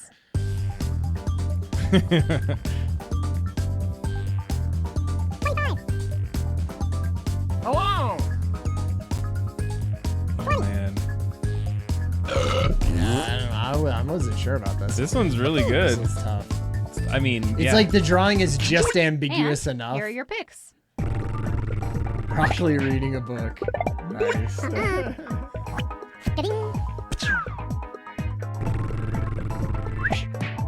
Yeah. Ah, I thought it was that one so hard. I was like, an AI would just put two words together. Oh. Yes. Nice. Okay. Oh. I think somebody. Damn, Ryan? I pulled it out. You did on the last one. Good job, Hold it out. dude. Good job. Dang, nice. Most liked. Most liked. What does that mean? I don't even know. Hell yeah. Good job, everyone. That was fun. That was fun. All right. I really enjoyed that one. I like that a lot better when you have something to draw. What do you think, really good. everyone? What do you think, chat? Thanks for playing along today on our wonder- Jackbox. If anyone has played Drawful 1, I would be interested to know like what how it's different. It's great. Yeah. Hey, thanks for jumping in on that. I think we're Bonus going to be likes, doing that's that right. more in the future. Dude's pulling these in the show. And, you know, if we stick around and we have a little bit more time, we might even play Yeah, one more totally. time. We'll see Well, how it in goes. the end, I think Thanks it'd be for cool. participating in Yeah. Jackbox today. I think maybe everyone who is in watching the show right now participated. Yeah, I'm pretty sure it was. Thank you all for that Thank you one. all. Hey, so You let's. want to do back here? Yeah, I think we want to do some cool reveals. Ryan has some stuff. I think maybe we should do your thing. It'll be more fun. Okay. So what I'm gonna do is I'm gonna go clean off the table back there. Oh, because you were gonna do something. You know, I mean, no, it's gonna be boring. Let me just do your thing first. Well, and mine doesn't have to last very long. Do you want me to set it up while you get You things? set it up, and then Okay. yeah, you go for it. Oh no, we're getting ads. Sorry, everyone. Okay, so Well, then we can wait for an ad break. While I think it changes for everyone. Oh, So, fair enough. so what's happening is Adam is clearing off the table so that I can show off something on top of it. We're moving houses. We're getting our house ready to sell, and so it's a lot of packing things up and getting things out of corners of garages that you haven't looked at in decades. And so I came across some stuff that I may have even shown some of this on the show before. But it'll have new context in this situation. And in fact, I should bring something up. Adam, I'm going to bring something up over here because it will have to do with our thing. Can I control the mouse on this computer? Does it allow me to do that? I don't think you can do that, right? No. Just kidding. Of course you can. Why can't I see the mouse then? Oh wait, because it's not switched to the I mouse. see. It's not switched to this correct. What do you wanna bring up? input. Just go to YouTube and then I'll figure it out from there. While you It's done. don't. While You ready to go? don't, oh, it's ready to go. Okay. I'll let you do that. I'm gonna be right back. Yeah. Maybe I'll look it up and then you can just sort of reveal it. Actually, I don't even know if we're gonna be.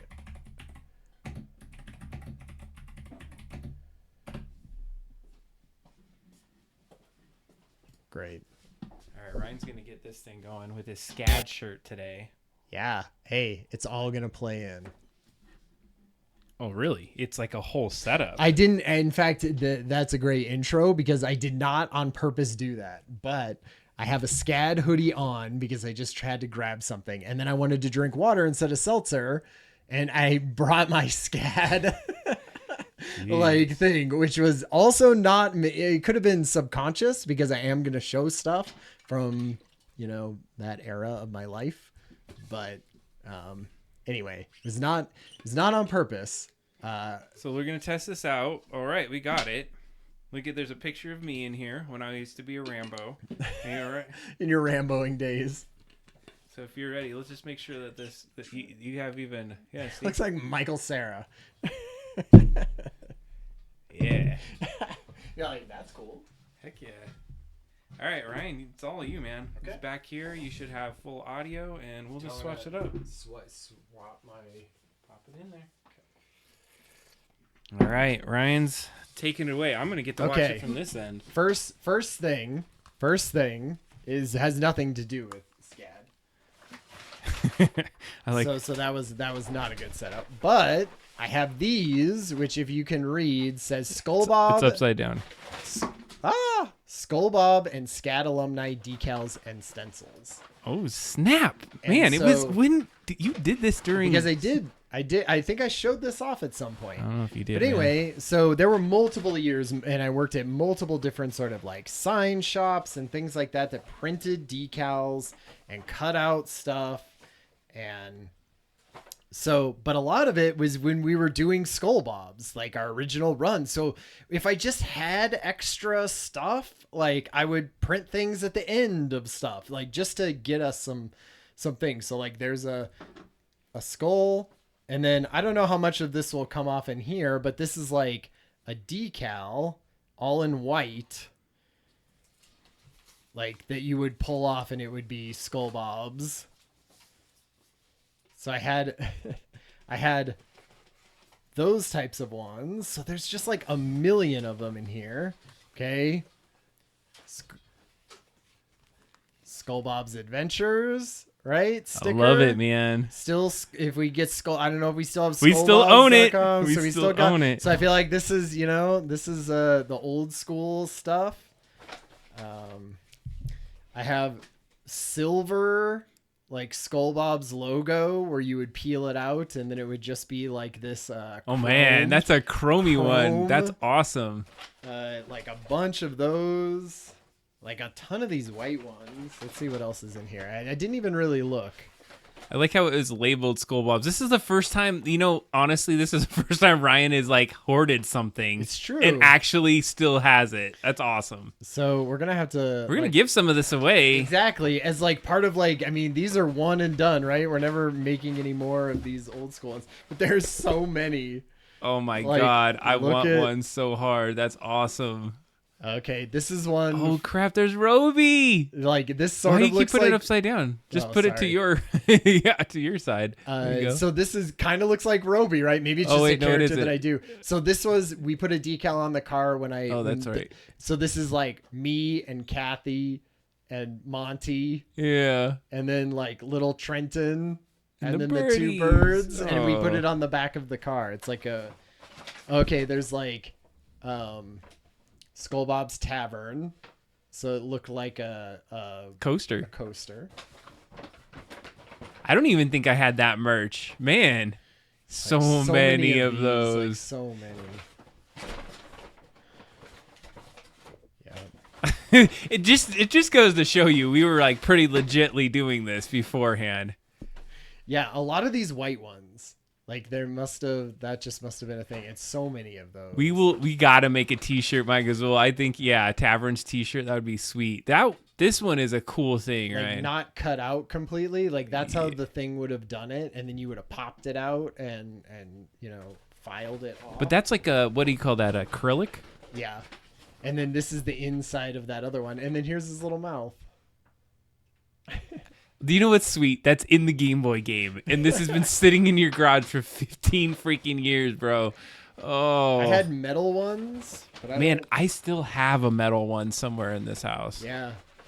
And here's his little jawbone for that one. And then more of these. This will have to be like a kick, a Patreon. Oh yeah, if we Just get the page, just give it everyone like 50 stickers. Okay, should I put? do a sticker drop. I gotta put this all back now. So when we had this, I had one of those on my car for a number of years. Yeah. And I think it was a car I sold. And it still sits on like a couple other things that are just out in society, or if they still exist out there. Like had one on like a bin that I had somewhere. I put it on some things at the school. So good on you for keeping that, Ryan. That's definitely on every computer in our house. Anytime something just needs a sticker for something, you gotta show the freaking cutout. Ryan has the legit sign. Yeah. There is a. I have.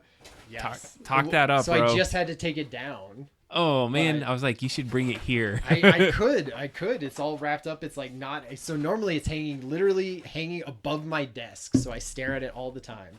And it's one where they cut it out of like sign foam, and then you paint it, and then you cover it with like varnish and everything. And so it looks like a super heavy duty wooden like tavern sign of Skull Bob's Tavern. But it weighs like 3 pounds.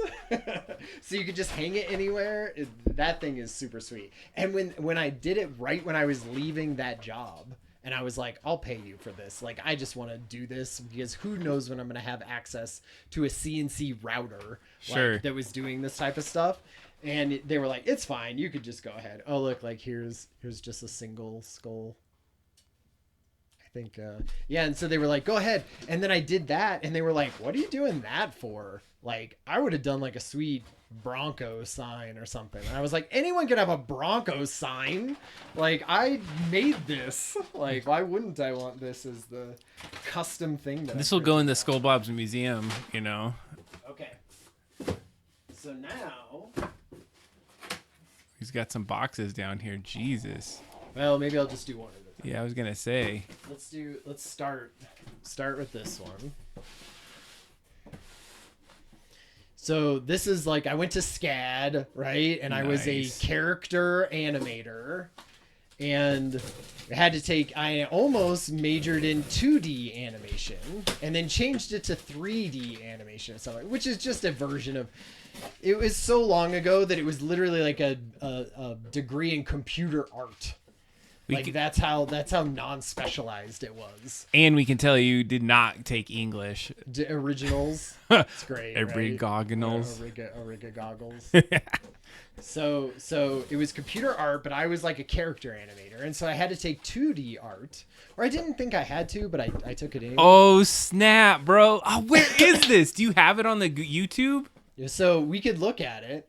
You gotta show this off. So what this is animation, like original animation. And what this was a rotoscoping project that I did of who do you remember who this is? Rodney Mullen. Rodney Mullen. So Rodney Mullen had a skate video, and one of his amazing things was like him doing a handstand or like grinding this picnic table and then doing a handstand kickflip.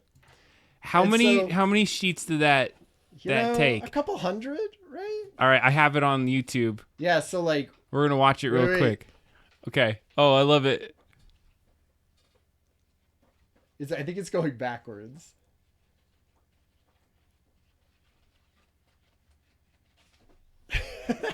Like you can see the little kickflip. Okay, now switch it. Can we... Wait, did you see? Were you a fan of Waking Life? Oh yeah, I was. I thought those were really. And that really came out at the same time that I was doing this rotoscoping. All right. Okay. Oh, I gotta swipe over to our actual thing. Here's Ryan's original. So you can see where that was literally the first image that you saw up is the first image of this thing. And so basically, you're like, here's what went into that. You would get the video, print out. Oh, there was man. You're going to some of your old art. Let's do that one more stuff. Time. And so you would print out like every, it's like done on 3s or something. So it'd be like, for every 1 second you would print out 15 frames. and you would pick out 10 seconds to do and pick, print those out, and then you would Heather likes this one, by the way. nice, the T-Rex. Oh, hell yeah. Just like animation stuff. But then, so you would punch the holes, and then so you could trace it over the top. And that's what... Nope. There, no, close.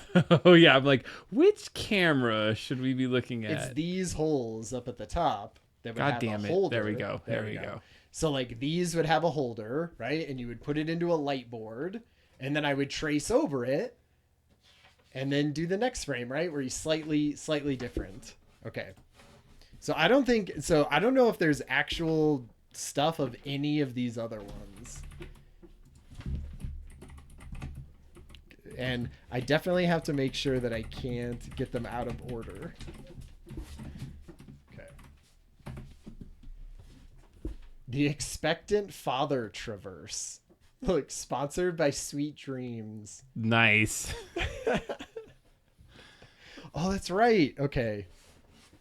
So let's pull this one out. Did you have this one on? I don't think there's a version of this. I would have to look back through something. I'm looking on the website. Is it a sweet? No, it's a Sweet Dreams commercial, but not the. No. So what this is? See, it's like hard to. So Ryan sat there drawing like hundreds and hundreds of frames of this. And so you could kind of see it's like it was supposed to be a walk cycle, so we needed a walk cycle. And I did the Expectant Father walk cycle, right? Like he has sort of his hand behind his head. He's smoking a cigarette. Oh, all stressed out. Yeah, exactly. Like waiting in the maternity ward or whatever to do it. Anyway. Yeah, I did a gorilla. Let's see.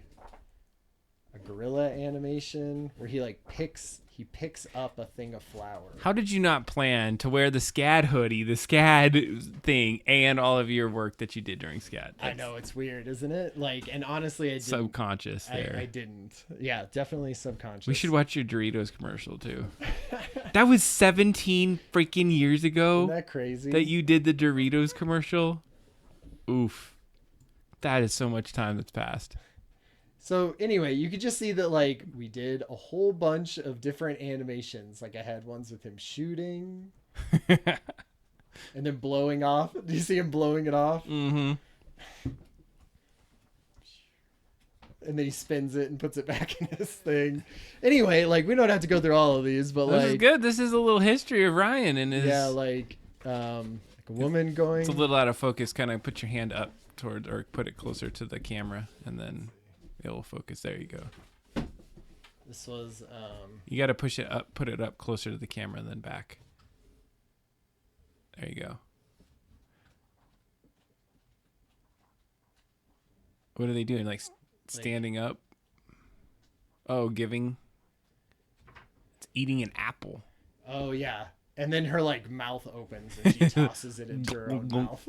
That was like, it's like you're trying to do weird stuff, right? Yeah. This one, oh yeah, this is like her superhero fall. There's a snowman. Snowman. This must be every single project that I did. In boxes. So we got some legit talent on the Skull Bob's team. Is all this is this showing right here? So now the piece de resistance. The coup de grace. The coup de grace, if you will. All right, so you have another one. When Ryan does that, we're going to show his Doritos commercial. Are you cool with the Doritos commercial? Totally good with the Doritos. I'm going to subscribe to your channel, too. I just subscribed. I didn't realize Double Drop Down didn't subscribe to it yet. But here's his Doritos commercial.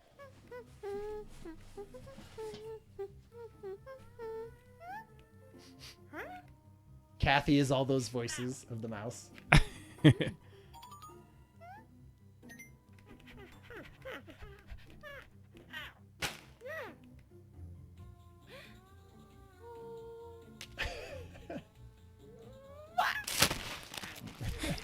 Sorry, what this was, they had a contest and you could do like something and you could turn it in for their commercial thing. And so I was like, oh, I'll do an animation. I bet nobody does an animation. And you know, it didn't win anything, but it was still fun. You could get him every Wednesday. Oh, we don't want that one on there. All right. Okay. So Ryan's gonna open this. I'll cut it to the other one when you're open. this is a another rotoscoping project that I did in college that not only I but like multiple people worked on this. Kathy worked on this. Hell yeah. My roommate, Lindsay. I know which one this is. Worked on this. Wait, maybe not. And what this is this was a project, one of the very first projects that Adam Pocius and I worked on, which was also a rotoscoping because I was into rotoscoping. I thought that was neat. I had done that Rodney Mullen one. And so Adam was shooting a movie, a student movie. Oh, yeah, boy. And so he was like, you know, it'd be sweet if we had this rotoscoped intro to the movie. And the movie was called Bullet. And Adam shot a whole bunch of different like scenes, little vignettes, and edited it together. Or I can't remember. Hey, Ryan. Nice. Here's the DVD cover. release. Here's the DVD of it. Like looking good. I love it. And nice. That's good. Good pull. It was literally right next to me. That's awesome. And so when Adam shot all the video, like we hadn't really talked about like what makes good rotoscoping footage as opposed to what sort of makes like mediocre rotoscoping footage, but he'd already shot it all. And so we were like, because rotoscoping looks best when it's like big dramatic actions, and a lot of this wasn't. But so it was funny because what that meant was so many of the frames are exactly the same as the frame before it, or so close to it, right? Yeah. Because there's like subtle movements of things. And so if you just skip it, right, then it looks all jerky. So you have to do it, but you have to get like all of these subtle movements. And so I had all these people help us, and I was like, and they were like, I'm just drawing the same thing over and over again. I was like, you're not. Like, you think it's the same thing from the last one that you did, but just go through and like, you know, use these colors. And I would have every scene. How many people dream about this? Totally. And every scene that we did, I would have one off to the side. And I would say, this is the style of this scene. And here are the colors. So we only had 4 colors, and they were just different shades of gray and a red. And I was like, his legs are the light shade, right? And I would have a little line to it. And whoever was working on it at the time would get their little template next to it. And they would have it. And so, I mean, I don't know if we're going to be able to flip these around, but we'll be able to watch this at some point. I don't have it today to get it pulled out. This scene? No, not. I mean, I have the scene, but I don't have it on any digital piece. As if, like, my YouTube channel has. Oh, it has scene. it on That's there. what I Okay. brought up. Oh, I gotcha. Okay, so Oh, it's literally the next one that's up. the next one. Okay. Okay, hold on. Oh, hell yeah. All right, you ready for this? No, because I want to flip one first. All right, you flip it. Okay, so like, I think. Of course, we use that number. I don't know what that one was. Oh yeah, so there was like a door opening. Remember that? Yeah, hell yeah. I remember all of this. I Like- know where the exact locations where these were shot. Like whose door that was? Yeah. Yeah, of course the 420. It's upside down, by the way. Because I don't know. Maybe all of these are. Yeah, because I think you drew these with the holes at the bottom. That's right. Man, that alarm clock. That damn alarm clock woke me up so many times in my life. For years. That's me. That is literally Adam. As a rotoscope. I forgot I'm a rotoscope. Here, wait. How many frames did this take? Like you can see up at the top. Yeah, I saw like, that. They're all individually numbered so that we don't get them out of order. Getting into bed. Hitting the alarm. Anyway, like I feel like you can almost see that. Yeah, you can. That's good. So I don't know if they're even out of order. Because we had to cut them, and I remember when I edited this. Oh, that's my old car too. All right, you ready to watch this? I'm stoked to watch this because I'm totally trying to remember all the scenes of it. Okay. You ready? You ready for this? Ready. Who wants to watch the scenes? Here we go. It had music too.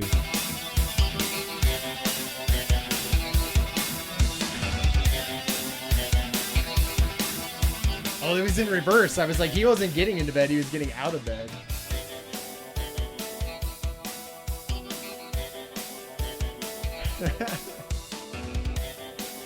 Old Taylor Smith. It's like Adam getting out of his car. Probably some Jinkos. Hell yeah. Man, this is sweet, dude. Good job. That was a fun one. Like bringing up the thing and then down. Hell yeah. Animation director. Hell yeah, you were. That was probably on my resume at some point. Dripping the blood out. Now people are going to be wanting to watch Bullet. Yeah. This is a great find. Man. And then just the door playing in reverse. I'm sure. How many hours did that Oh, take? man. Oh my god. That was a trying to beautiful think. intro, dude. Thank you. Thank you for doing that. Oh my god. Yeah. Yeah. I don't know. I assume everything is here. Like if I had to look and see everything. So like how many pages is that? Like what is Jesus, is that whole box there? Yeah, that's got to be a couple thousand. like Yeah, Becky wants credit for the opening the car in the nice, trunk. Heck nice. yeah, thank so you. My mom probably worked on this as well. There's so many She people. remembers. It's burned into her memory. Thank you, Burned. Becky. It's I burned appreciate in. She you for knows. that. She knows. Anyway, like, we did this with you know what I did? I had Prismacolor markers that I did this with. And then I just bought multiple of them to have them. And then I was like, I'm going through these Prismacolor markers too quickly. Like, because I mean, Those a are lot. expensive. Like, those are expensive. And like, look, I have to color every one of those like pages to get his little hand to doing that. And so I started to buy the refill cartridges, and I found like how you could, refill them and get them. And you had to buy specific pens, like in specific ways so that you could always refill them. And so, it taught me a lot in that way. And, it was like probably the biggest project that I worked on as like a student, except for my like final animation that I did, but it was way up there. And it was fun because it was such a good bonding experience. Cause like, look how many pages you have to go through. Oh my god. And it's so easy to just like watch TV. Right. And just do that. Do like, Thank you trace. for bringing this to the show. That is like some memories right there, dude. And just a lot of it like work to get to that full rotoscoping project. Because then the process was you would take that, put it on a camera, have to take a picture of every single one of those things. Yep. And take it off. It was at least when I did it, there was a digital camera there. Yeah, Like, that's in true. Previous, it wasn't that late that they had physical cameras taking a picture and then you developing that as film. Oh my god. Right? Could you imagine that? So at least this was like go in, take the picture, and it was hooked up to a full computer where like it saved all of the files into a very specific folder and all of that and numbered them in a specific way that you set up beforehand. So like in some ways it was nice because you could just like put them down, click, down, click, and then you would basically have your animation by the end. That's sweet, dude. Nice. Good job. Yeah.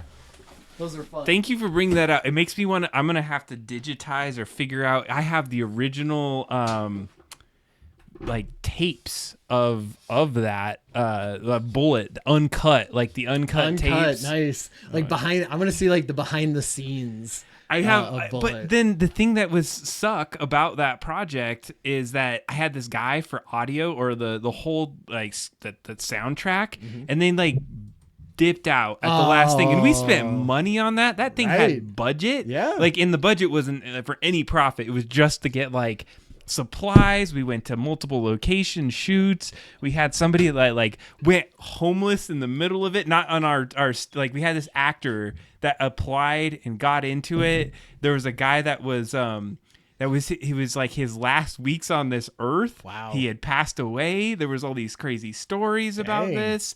The craziest thing about that shoot too is we went out by like the test track to do a piece of the shoot, and it was around the time of 9/11, and so we're shooting out there with videos, and these cops come out, pull out their guns, Holy shit. pull us. I don't even know if you knew that story, Oh, no. because they thought we were like videotaping some terrorist thing, and like got us to get on the ground. Man. And like I think we had, and they had to stop I might have that on camera, but I'd have to figure out how to digitize that stuff. So.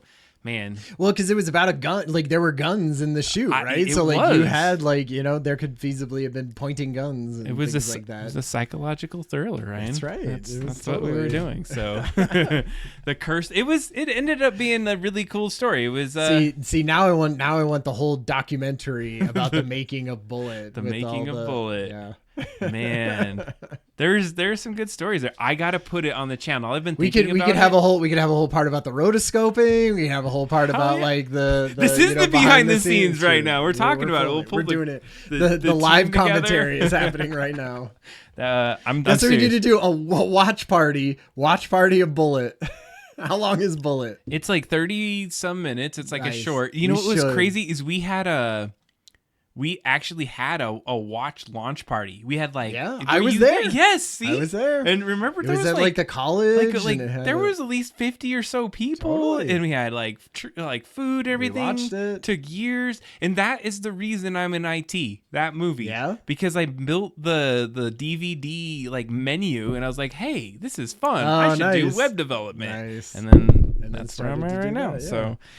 Man, thank you for that. You gave me some feels on that one. And thank Mm-hmm. you for everyone that helped Becky. We're going to give you credit right now again Totally. for doing the trunk scene. That Yep. was, possibly one of the coolest scenes in there. Could have been. I So, called it out hey, specifically man. as being cool. It was a sweet one. See some old cars and stuff. Hey, so that just goes to show you that this has been in our blood to be creative this Right. long. So we've done that. I don't even think Heather has seen the movie that I was Man, in there. So. We definitely got to do a Mystery Science Theater. Oh to that man, thing. on the show, how Yeah. fun would that be? I Totally. bet you that would be good.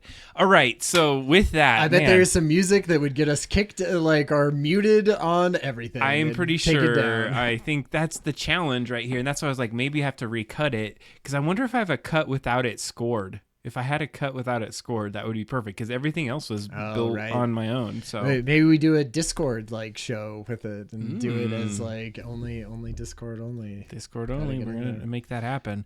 Well, at this point, I feel like we got to get this last hour. Let's talk a little bit about the game and maybe we play another round of Sure. some Drawful too, if we can get to that. So here's the deal. We've been playing Game Boy games. Oh, we're gonna talk about this right now. Is that you've never even heard about it? You didn't even know I heard made a about movie. I'm a director, so I made a movie, DVDs. We'll talk about that. You have to remind me, ask about it.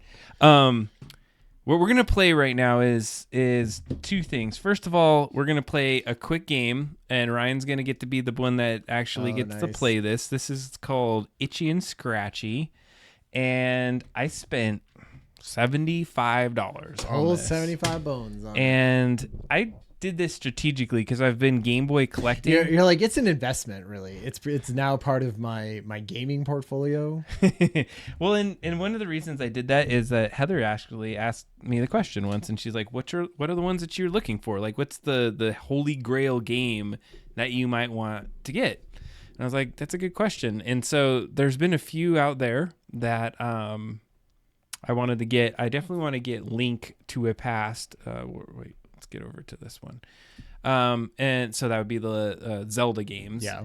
There is, if I could get like probably like a boxed version of some games, I would get it. that'd be cool. They're really expensive. There's a few of them out there of like, they have Kirby 2 for, it's like $300 in the box, but it's a little like sus if it's truly like a legit Sure. boxed version of it. Right. But in any case, there's a few of them out there. But Ryan, I'm going to hand you the controller, and this is going to be the first playthrough. I tested it in an actual Game Boy at the place, but I haven't had a chance to play it. The Simpsons Itchy and Scratchy Miniature Golf Madness.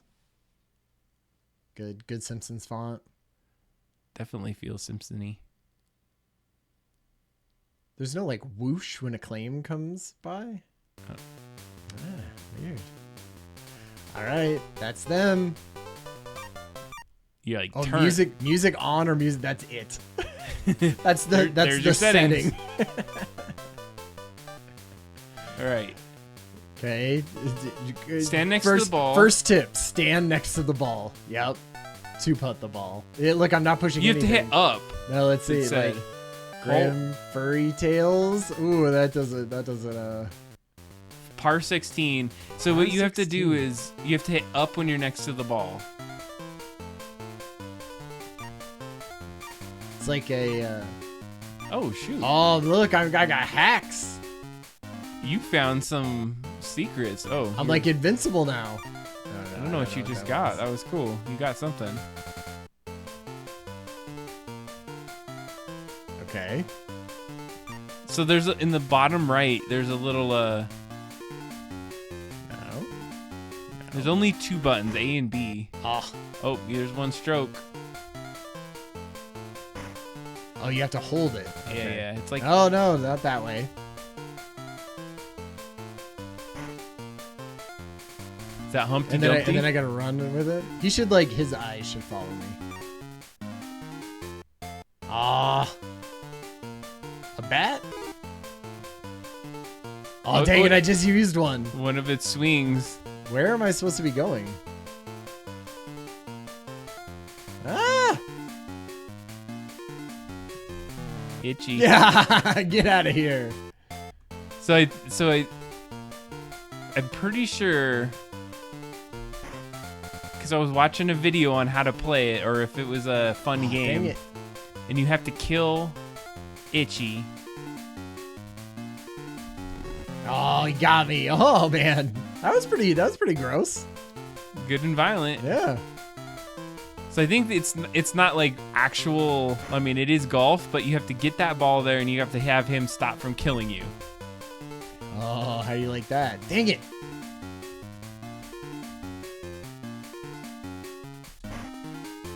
This is great.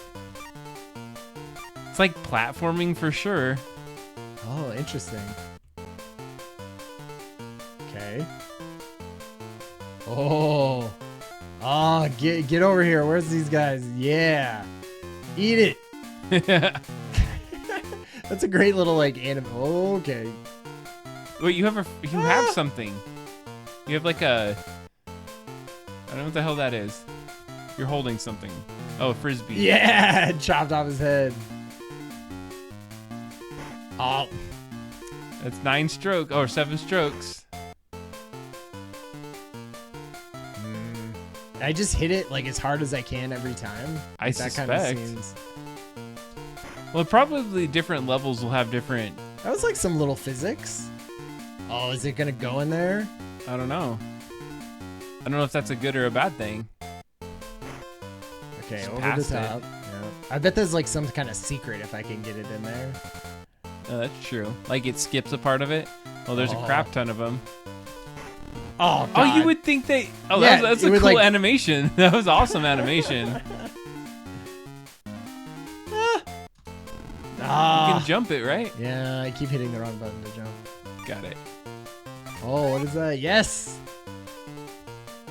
Did he just flip us off? Oh, come on, 2? He got you. It's like the move. Come back here. You got slopes in this game?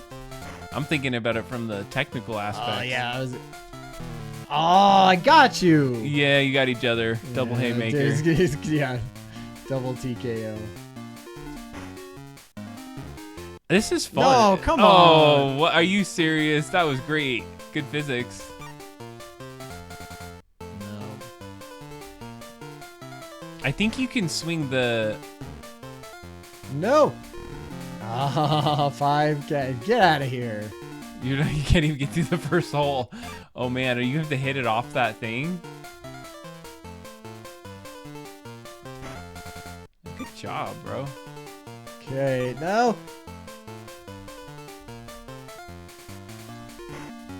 That was your 16. Oh man. Oh no. Okay. Yeah. Ah. I like that you have to like golf and Yeah, fight. yeah, it's interesting.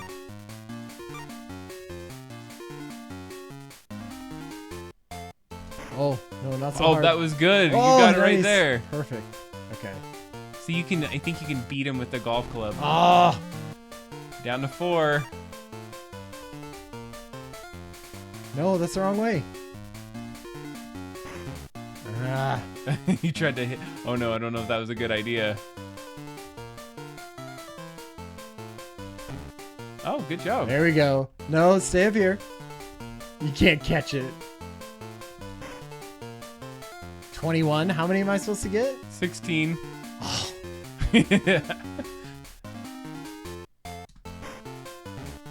What the heck? Oh, This is the end. you have right? to ramp it.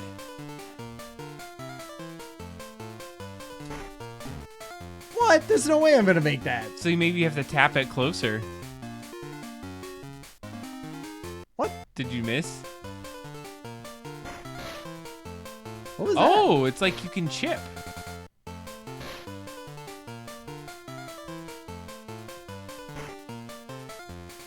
All right, let's see if you can get it up there.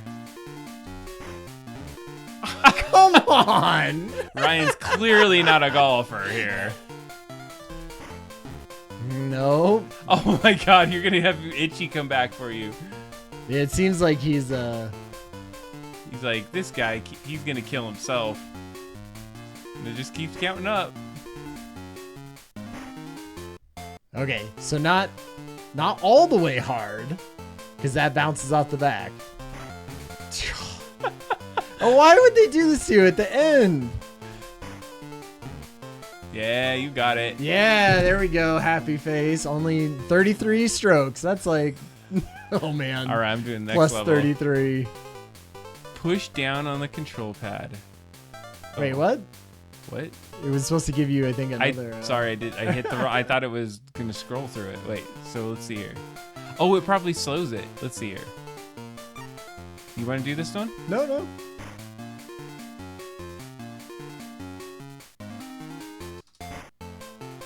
We know this breaks when you step on things. Yeah.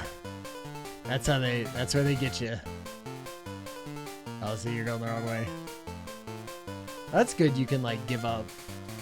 Oh God. He has guns. Flamethrower. Man, That's a good one. These sprites are That's good. great. It's good. You can at least use your golf club to like beat him. Yeah. Where did the ball go? All the way down here. This is sweet. Wow. Really? Did I lose Yeah. it? Oh crap. Oh. The amount of ways that he kills you is amazing That's in good. this. That's good. No way. Oh my god, it did. Perfect. I don't know if that's good or not. It's like, how would you ever get it back up? Oh shoot. He ran right into him. One more life. So you can see how is on the D-pad that you can hit like forward, and there's something with that. Oh, I couldn't jump over him. I'm dead. He's just running away at that point. He's like, I chainsawed him in half. What's this? Oh, it's more something? 3? Oh, you take a stroke off. Oh, okay. I'm dead. I like his little ha ha ha. Game over. Here lies Scratchy. Nice. Seems like a bargain. This is a sweet game. I love it. That's fun. It's like a not what I expected from a golf game that said Itchy and Scratchy Golf on the front.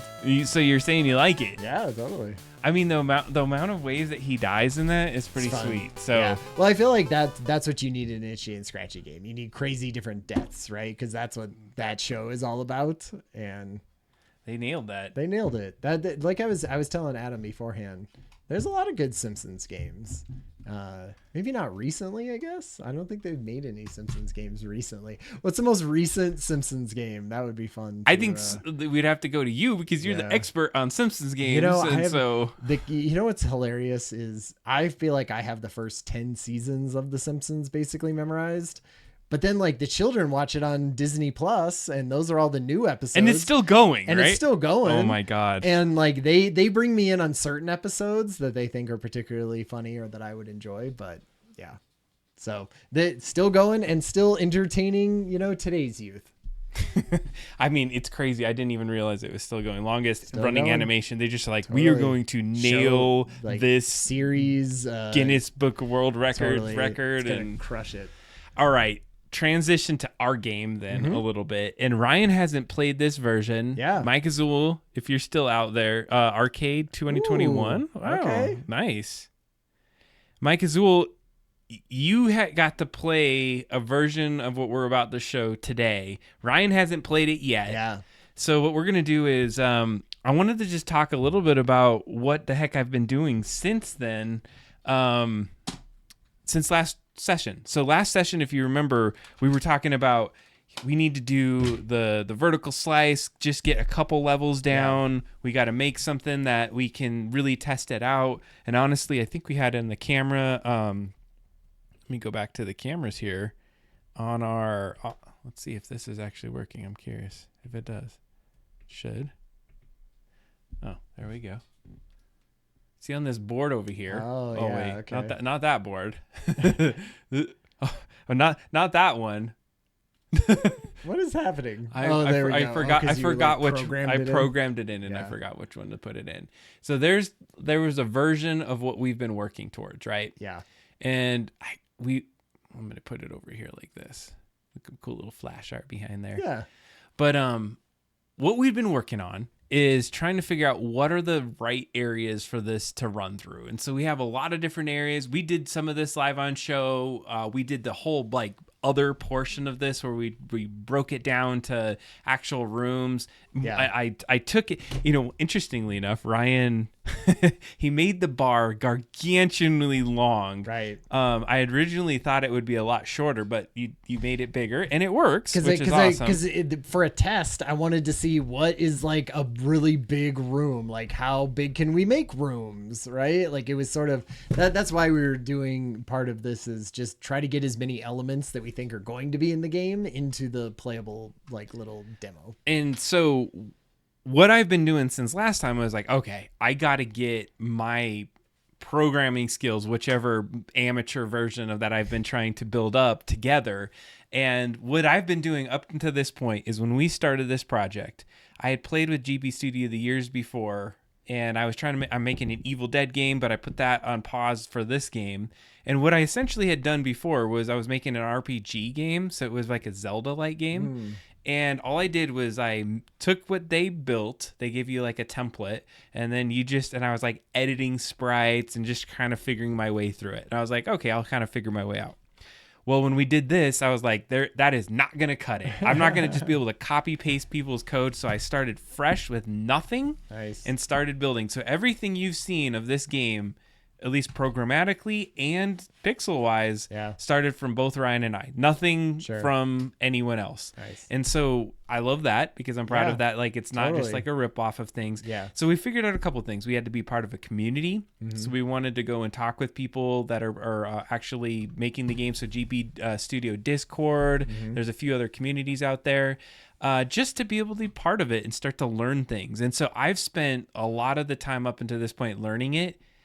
I had to, because you gave me these new backgrounds, I started from scratch again this last 2 weeks. Yeah. So, and the reason why is like I obviously had reference of what I was doing. And so what I was able to do is I was taking all the old reference of the things that I came up with, and I was able to take probably 3/4 of my coding away and like optimize the code and get it to where it's at today. So what I spent is probably a good, 10 to 12 hours this last week just on the coding aspect of it and saying, put in new sprites, Right. redo every single Roby, get everything renamed, like super just like so everything's organized enough, because at scale this thing's going to be immense. Right. Yeah, and if exactly. I don't name it right, it's going to be a pain in the ass. Totally. So that's what I spent time on. But then on the side, because we have the sweet 3D printer, what I wanted to work on was our own version of a Game Boy cartridge. Nice. I So love that. what I have here is a Game Boy cartridge. Now, I didn't design this whole case, but I did put our sweet logo on Yeah, it. there you go. But what was also cool about this case is, and I might go on the back shelf and I'll show you, or on the back screen to get it again and show you this, is there is a playable cartridge in here. And so how I've been doing this, and I'll just go to the back, I'll talk about it really quick, and then we're gonna transition. We're gonna have you play the game itself. Oh yeah, totally. That's definitely what I want to do. It's So one of the things that I've been working on is, and let's see here, the workbench cam. I'll put you up there too, Ryan. I think I have me up. Oh, sweet. Oh, I yeah, have it nice. all programmed. Wow. Man. How did I make that work? There's so many of those buttons. I need to make it. So this is a case, a general Game Boy case. And if you look at Game Boy cases, they usually have a screw in the back. And so from China, I ordered these for, there's actually a bunch of them. And I told you last time that you get a case. Here's a Repugnant Bounty. right. And That was the one we played. We played this one. And so you have to have a special kind of screwdriver, and you'll notice there's a special bit and there's a special kind of piece on here. So if you take this out, now not all Game Boy cases or Game Boy games look like this. There's different ones if you look at some of the older cases. But essentially, inside of this is a board, a little chip. Now this one does not have a battery. Usually there's like a battery around like that area of the board itself. But what you have here, this is your processor, or at least your flash card where the game lives on. And I'm not actually sure what all these other, this is the RAM, so where it holds memory. And then I believe there's some processor and other pieces on this. I'm not 100% sure how this works. I'm not going to lie. But what I've been doing was, all I wanted was this. This is what I thought I was buying online, and they give me all the games. And so I guess it just makes sense that they're just like, this is a piece of plastic, whatever, chuck these in a thing and we'll send it to somebody and they can do whatever they want to that. So what the challenge was, though, is you have to have that special board. There's a bunch of different boards. You don't get the same one. So Ryan, in your Game Boy over there, can you hand me the game case that you just had? Is this a real Game Boy? So this is also a knockoff cartridge, a different one. And if you look at this screw, it actually takes a different screw. So I got to get a different one. Oh, I was gonna say they don't all use the same screw type. Well, if it's a legit Game Boy, it will use the one that I used here. This is actually will open Super Nintendo cartridges and other kind of cartridges. Cool. But there's another one that I have, which is basically a 3. Oh yeah. It's not the Philips. Philips. Nintendo. That's what I think Nintendo uses to get it apart, like Joy-Cons and things like that now. So with this one, which is kind of cool, is you actually do have a battery in this case, and it's a little bit smaller. So this one's cool because I think the saving would work. Yeah. If we flash this card, and I know that this one would work. So I'm going to have to find and see if I can find more of this version of a case online with that kind of PCB board. The problem, though, is I can't find like a vendor that just has exactly what I need to flash this. And then the size of the game we're building, I'm not sure would fit on this particular card that we're doing, or at least a color version. So that's what I found, this other version of it that's out there. So long story short, I've been 3D printing cases for games. Put this back together. So I would take the PCB board out of this. I 3D print this, and so I'm going to look into this one real quick just to try to show you what's in there. Well, you kind of see it, but this hopefully I don't break it by doing this. But inside of this case, you can slide it. There is no screw. So the case itself just fits into each other. Oh yeah, and nice. you can kind of click it in there. So this is an old Repugnant Bounty nice. that has been flashed. And so what we're going to do live on stream is I'm going to show you how the hell do you get our game on this thing. Right. And we're going to play with it right now. And I wanted to say that the cool part about being in the Game Boy community is that the Game Boy itself right now isn't a huge, like, millions of people jumping on this and playing it all the time. And so I have been able to talk to like people that have made some of the code that we used in the game for some of the physics. Nice. The guy that made the flasher, which I'm about to grab.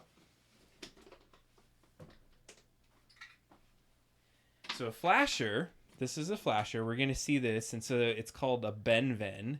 So actually, Mike Azul, if you're looking for something, Benven is the one that makes this one. This is called the Joey Junior V2++. So it doesn't matter. This is a 3D printed case. It's pretty sweet. Has a USB port to it. And what essentially you do is you mount the case inside of into this. It makes a little mount. You plug this into your computer and it loads it like it's a flash drive. Yeah, nice. And then there's a way that you flash that chip, that big chip that's in there. It's not just copying and pasting onto it. I mean, it's simple like that from it's some of the interface, and there's other ways to make that happen. Yeah, Benven. Really, I think that's the dude's name. And in any case, what you do is you flash it. But these carts are different. There's a bunch of rip-off carts. There's all kinds of other ones. So when I bought these, I bought like $80 or $90 worth of these carts, it wasn't flashing. Oh. And I was like, what the hell? So I got on the Discord of Benven, and Benven answers me. Nice. Plus this other guy that was pretty awesome out there. He tried to help me through it as well. And so I was able to figure out how to flash it. But the challenge is there is no battery in here. So we have a save in our game. If you save in the game and you like turn off the console and turn it back on, it won't reload your save. Now, it does have what's called flash saving, where you can save to like a part of the RAM in there. Okay. But the particular flasher and the way that the save mechanism works in GB Studio has not worked. Okay. So if we flash and use these carts, we can give the game out. It just won't be able to save. Okay. So what we could do though is we got to find other carts, and so I'm on the AliExpress. I'm trying to figure out what is the right cart. How can I buy a bunch of them, or at least enough of them? Can you use old Game Boy games? You and can just rip the cart, you rip the guts out of it, wipe it, and put your new thing on. You absolutely could. Now, here's the thing: is like those batteries are old. We'd have to resolder batteries, and there's plenty of like knockoff carts that you can buy. And those other games are typically a lot more expensive. And if you're a retro collector, you don't want to really rip off like an old retro piece. That's true. So what we're going to do real quick is I'm going to load the current version of this game so you can see it, and then you're going to play it. Awesome. And then from that point forward, we'll just do a quick, you'll get to see what the game is up to this point. Yeah. And then maybe another land of drawful. So yeah, that sounds great. I just wanted you to understand, like, we're not only doing the software, the art, we're doing every aspect of this to take this to the full like area where this. What is one of those Benven things run? This is a $40 card, and it's awesome. Some guy, and I'm not sure where he's at, or it's a gal, who knows, has been working on this, and I appreciate that they've been doing that. Yeah, because you wouldn't be able to basically do it any other way, right?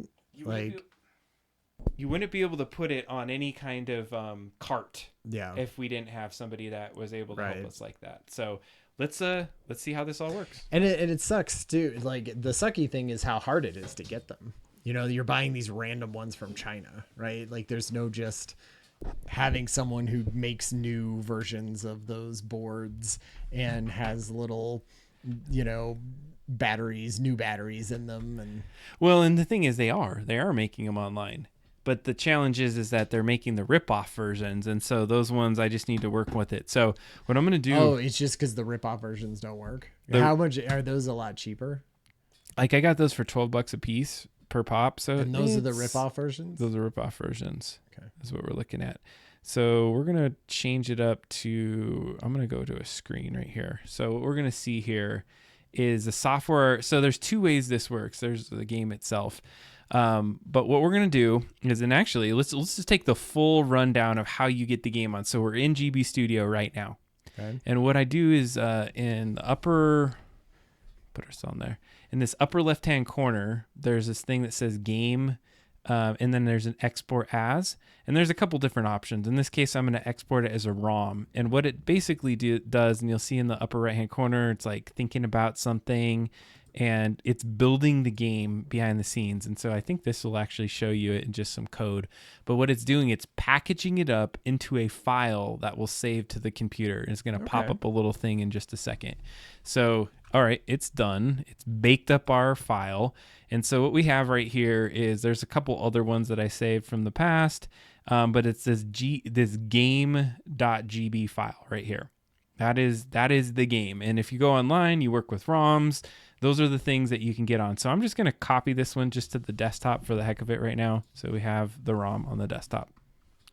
So now that we got the ROM there, I'm going to run this code called basically it's BenVen's Joey GUI. This is so here's the fun part about this is if I go in the Discord, and I'll just kind of give you an example of this. This is what the Discord looks like for BenVen.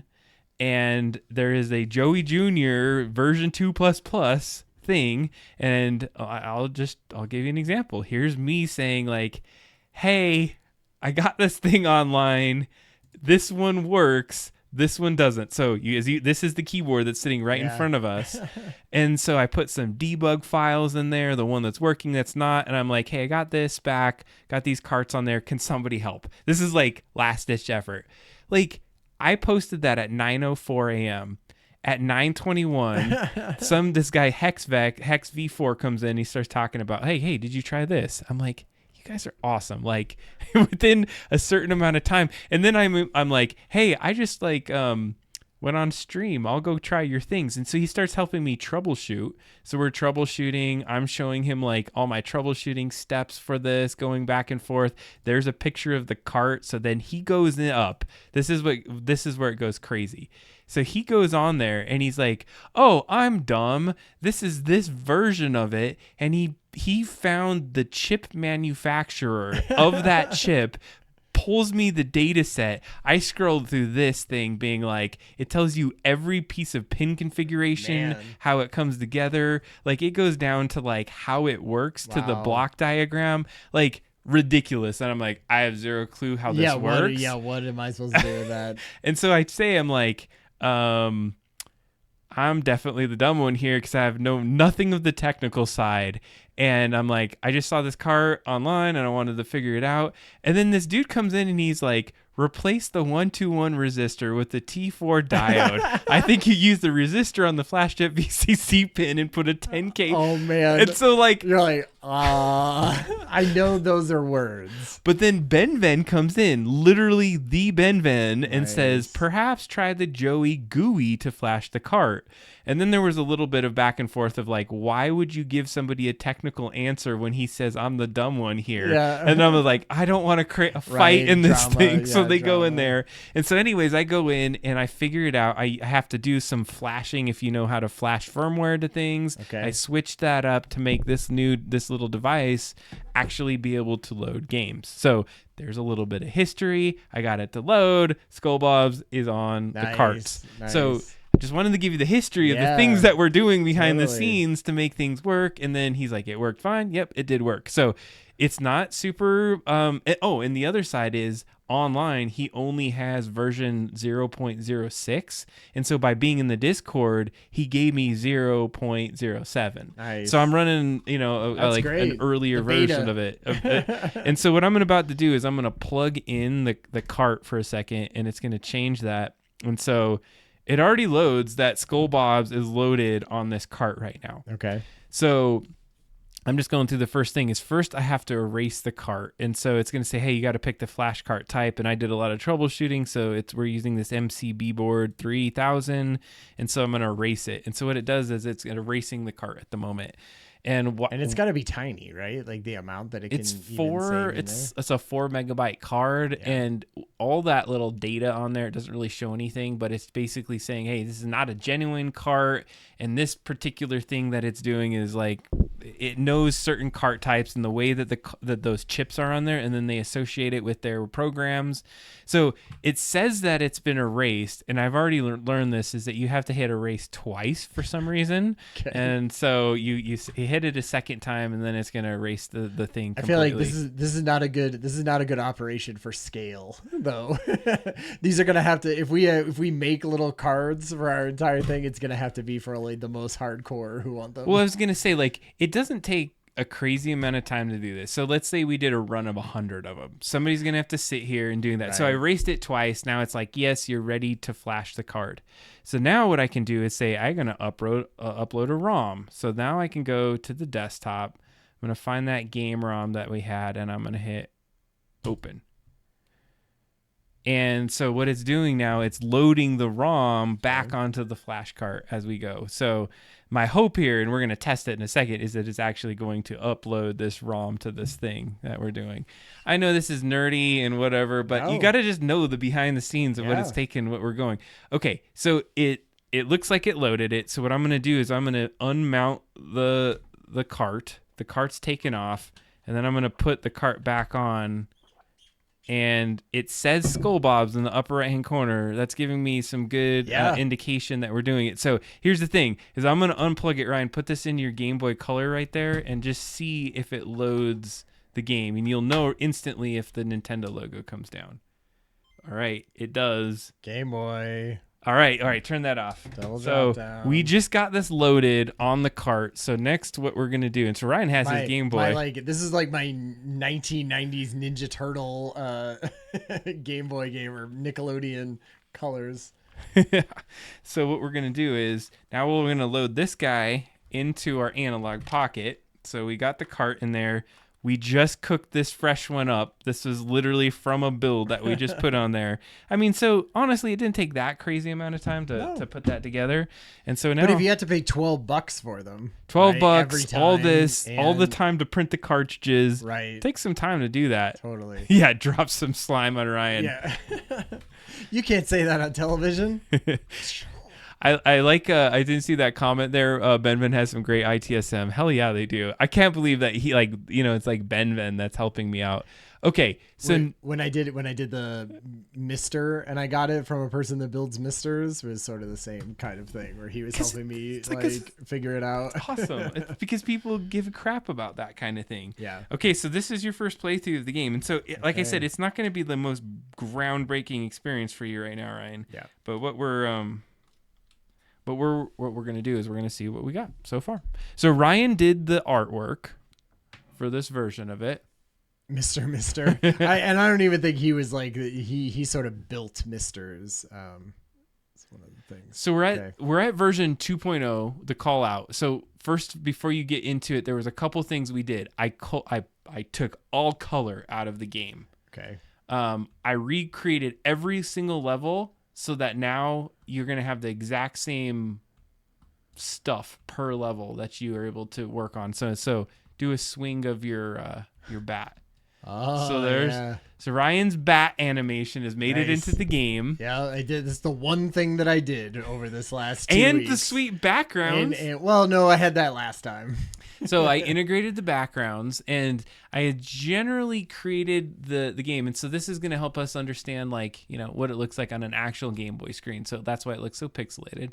No music at this point, but it looks amazing. Yeah, it's a badass. Badass. So, like, go up to the other door there and hit up. He's like swinging. So one thing you'll notice, the door is locked. Okay. I just made this change, and so sorry, Mike Azul. We talked about this one. Oh yeah, you have the little six pack that's on there. But one of the things that I would do is I was like, hey, you always got to go to a door and hit up, right? Yeah. But then I was like, but the sweet isometric doors, you're going side to side. So I made it to where you just have to push to the side, or maybe I didn't in this version. Let's see here. Oh, you have to jump.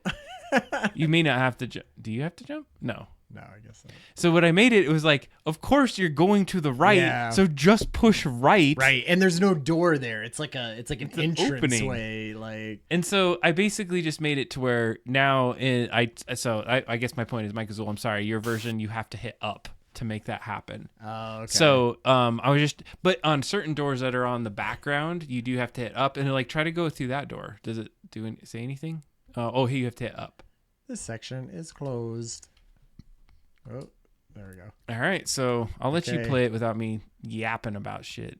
But yeah, I tried to make it to where like I was like, how platformy can we make this? Yeah. Selling this version on eBay. Damn it. It's a super special one. So that I did not make certain parts, and we'll have to talk about that. Yeah. So first of all, great job on making like everything. So I was thinking the thing that we wanted to talk about is does the distances of jump make sense? And so when you built this, you had ideas on how far you might want to jump. Yeah, well, yeah, it was just like I want to be able to make it around. Like I feel like it's fun and interesting to be like, what can I jump on, right? What can I get to? Because in thinking about this game, like a lot of it is going to be, you know how we had the beginning part where it said, hey, let's get the bar ready. I almost think that could be the entire story of the entire first bar, but just you're in a dozen or 20 different rooms looking for all of that stuff. So you want to be like, when you get into a room, you want to be able to be like, I'm going to need to be able to jump all around this stuff and look around and look over here. And is there anything over here or something behind that? Like you want to be able to like do all and there's that a Game stuff. Boy up And there. there's a And Game so Boy. I'm trying to like trick you to be like, hey, how do you get that? Yeah. And it's very gettable, but it's also something that like you may have to get something special to get it. Yeah, exactly. And so one thing I'm going to call out right now is you had a great idea with a foreground piece, but there's a problem. So I want you to see the problem. That's as far down as you go. Yeah. And then there's another thing is that, But it's almost like when you're running by, it's just kind of neat, right? You see that it's foreground and you just sort of. but see how you run behind just the neck of that bottle? So notice that little white thing that's to the left of that. Yeah, what is that? It's because if I didn't do that, the green would be in the foreground that used to be there. And so it has to be that white. And there's some other ways we can maybe navigate this. Okay. But I just wanted to make sure we were aware of some of that. And then the other thing is the skull bobs. I did have to do some slight things. All right, Stealth Boss, you have a good night. Good night. One of the change requests is that people were saying is like Skull Bobs and Skull Bobs with the apostrophe. Because it's Skull Bob's Tavern. Yeah, but Isn't Skull Bob, wouldn't it have an apostrophe? yeah, we didn't have it on a lot of our stuff. Oh, so I I see. added the Skull Bobs, which threw off the nice. title, the counts of things, and I had to adjust something. So it was really hard because you optimized it for 192, Right, and I was like, I need to take one freaking tile out, and I had to like I found the one tile, and actually I think the tile was the ladder at some point. So Nice. there was one thing I did. I had a problem with the music. I solved it. But see how so if you're standing there, it plays. But when you run away, it turns okay, off. yeah. I had to like make that as a thing. Well, nice. It's like, you got to, do you stand there? You have to Okay, stand there love to it. listen to it. Stay. And that was just me walking into it. I know you hit up probably. Did I? Yeah. Okay. So there's my pixel is that piece of, or no, it wasn't. So it was something around here that I had to change.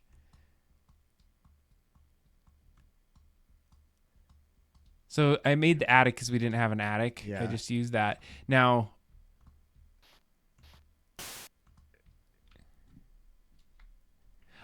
so this is great. I'm excited about this. You get to see my select screen. Yeah, what those? So you're hitting start for the thing. You have to hit A to get it done. Select. Oh, nice. So Okay. check this out. I optimized the crap out of it. So if you just have to Weapons. hit it one way, now if you hit select again, it just will go all the way back. I tried to make it the Okay. least amount of button clicks, a lot of GUI stuff. So this was just a little test thing so you can Okay. test that, but like, Yeah, nice. oh crap, I may have messed something up. Oh, it needs to be the things that I have. these would be things that you would collect. I think I may have done a programming mistake and we may be stuck, but we'll see in a second here because you shouldn't be going to that screen again. Oh no. So wait, hit select on there. Oh yeah, because you can beat Ghost in here. This was some hit tests. So Mike Azul, you might also have this fun little glitch on this version. Oh, sweet. It just like takes me away Because there was a hit box up there that you can hit. So in this one, you can try to hit the ghost, or try to get the. Yeah, I tried to make that easier, by the way. Okay, yeah, that was a lot. The real skull is hidden in the rest of the page is unreadable. Nice. Love it. So one thing is go over to what you're hitting into over there. You're jumping over something. Yeah, you beat the ghost.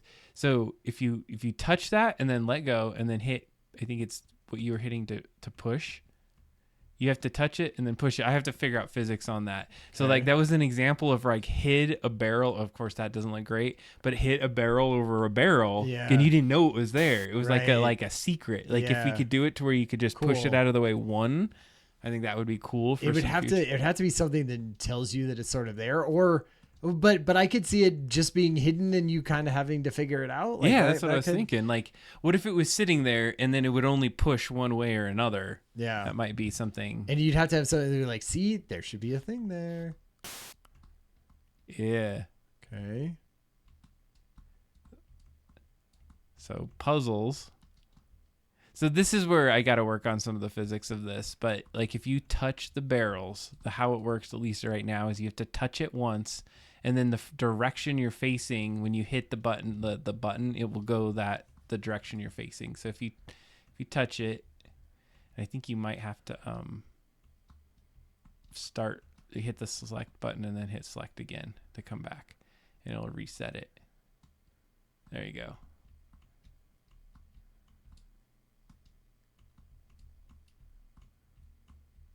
Nice. And so go to your inventory screen, and you should like have seen that you now collected the key. Cool. It was so the key of entry. Yeah. And see, now I can't select on this one because I haven't got it yet, right? And those ones were just like placeholders for now. Oh, okay. But yeah, if you anywhere you're at on this screen, you should be able to select. It goes back, so you could like pick up all kinds of the stuff. And now there's a couple things that we didn't make play into it.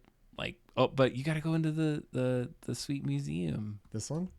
No, the museum. And see, that's the cool part. Like now it's so big, you're kind of like, where did I go? Right. Yeah. What have I been in yet? Okay.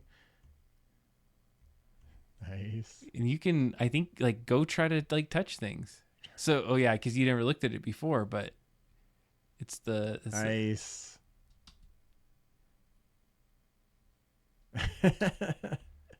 Love that. Nice. It's on top of the skull. Up there. We're just beating the skull. Mysterious vial. I feel nice. And like one cool thing that I noticed, you have the dash on. Like you can jump on top of those lights, and I was like, it would be sweet if like when you get the dash, you could like do a crazy dash between the lights, and like then way up on an upper corner area. Right. Exactly. Yeah. Like stuff that you couldn't get to before, right? That is in this room. It's almost like you need to be like, what stuff could you have? And what do we care about in this room? You're going to have a double jump, right? Or you're going to have a dash. Right. And so like there should be stuff that you can only get to with a dash, stuff that you can only get through with a double jump, and stuff that you can only get through with a dash and a double jump. And I was thinking too, like you could have it to where you like just drink a potion in this room and you get the dash just in this room. And then when you get out, it's like, the dash is worn off. So you can make little puzzle rooms to where it's like not always everywhere. Right. But I think that the progress we've made at this point is you got the sweet character switching now. Yeah. That proves that works really, really well. That works good. Now, he has a little skate to it when he's punching and running. So what I wanted to show you, because we're at 10:43, is like you pretty much got most of the game. Like so now I've rebuilt it from the ground up. Right. I spent enough time that I feel really comfortable that I got it in a really solid state, that I'm not like freaked out about all this code being lost, it's all pretty organized. Did we do this one? Yep.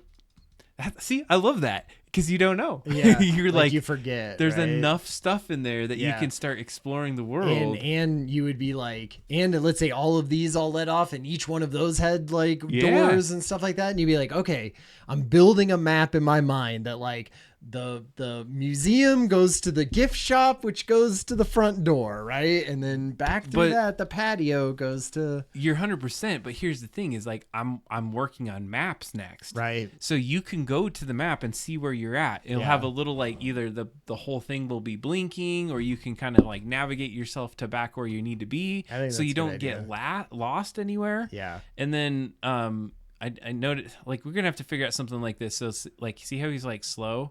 If I hit punch once but hold it, he has like a run, a sprint, and he can do that. And so the thing I was gonna ask you questions on is number one, like, is it too much to jump on like all of this? I kind of like it. I like it. Okay, yeah. Good. I feel like that is totally part of it. Is we're gonna have to hide things and do stuff in these rooms, right? Because it's not really platforming that we're doing all the time. It's more like, go check out this neat room and click on lore inside of it. And then sometimes if you figure it out right, like you'll go to the right room at the right time and be able to get the next piece of the puzzle that goes forward. I think, it's like a puzzly game, but you know what's really fun is I think we can have platformer elements like to like get things. I want an up and down version of this map. But like I want up and down to be in the distillery. Oh, part, sure, the wherever part or whatever else. Because I could see it being like, oh, you're sort of getting it here, right? You're going into these rooms and you're getting stuff,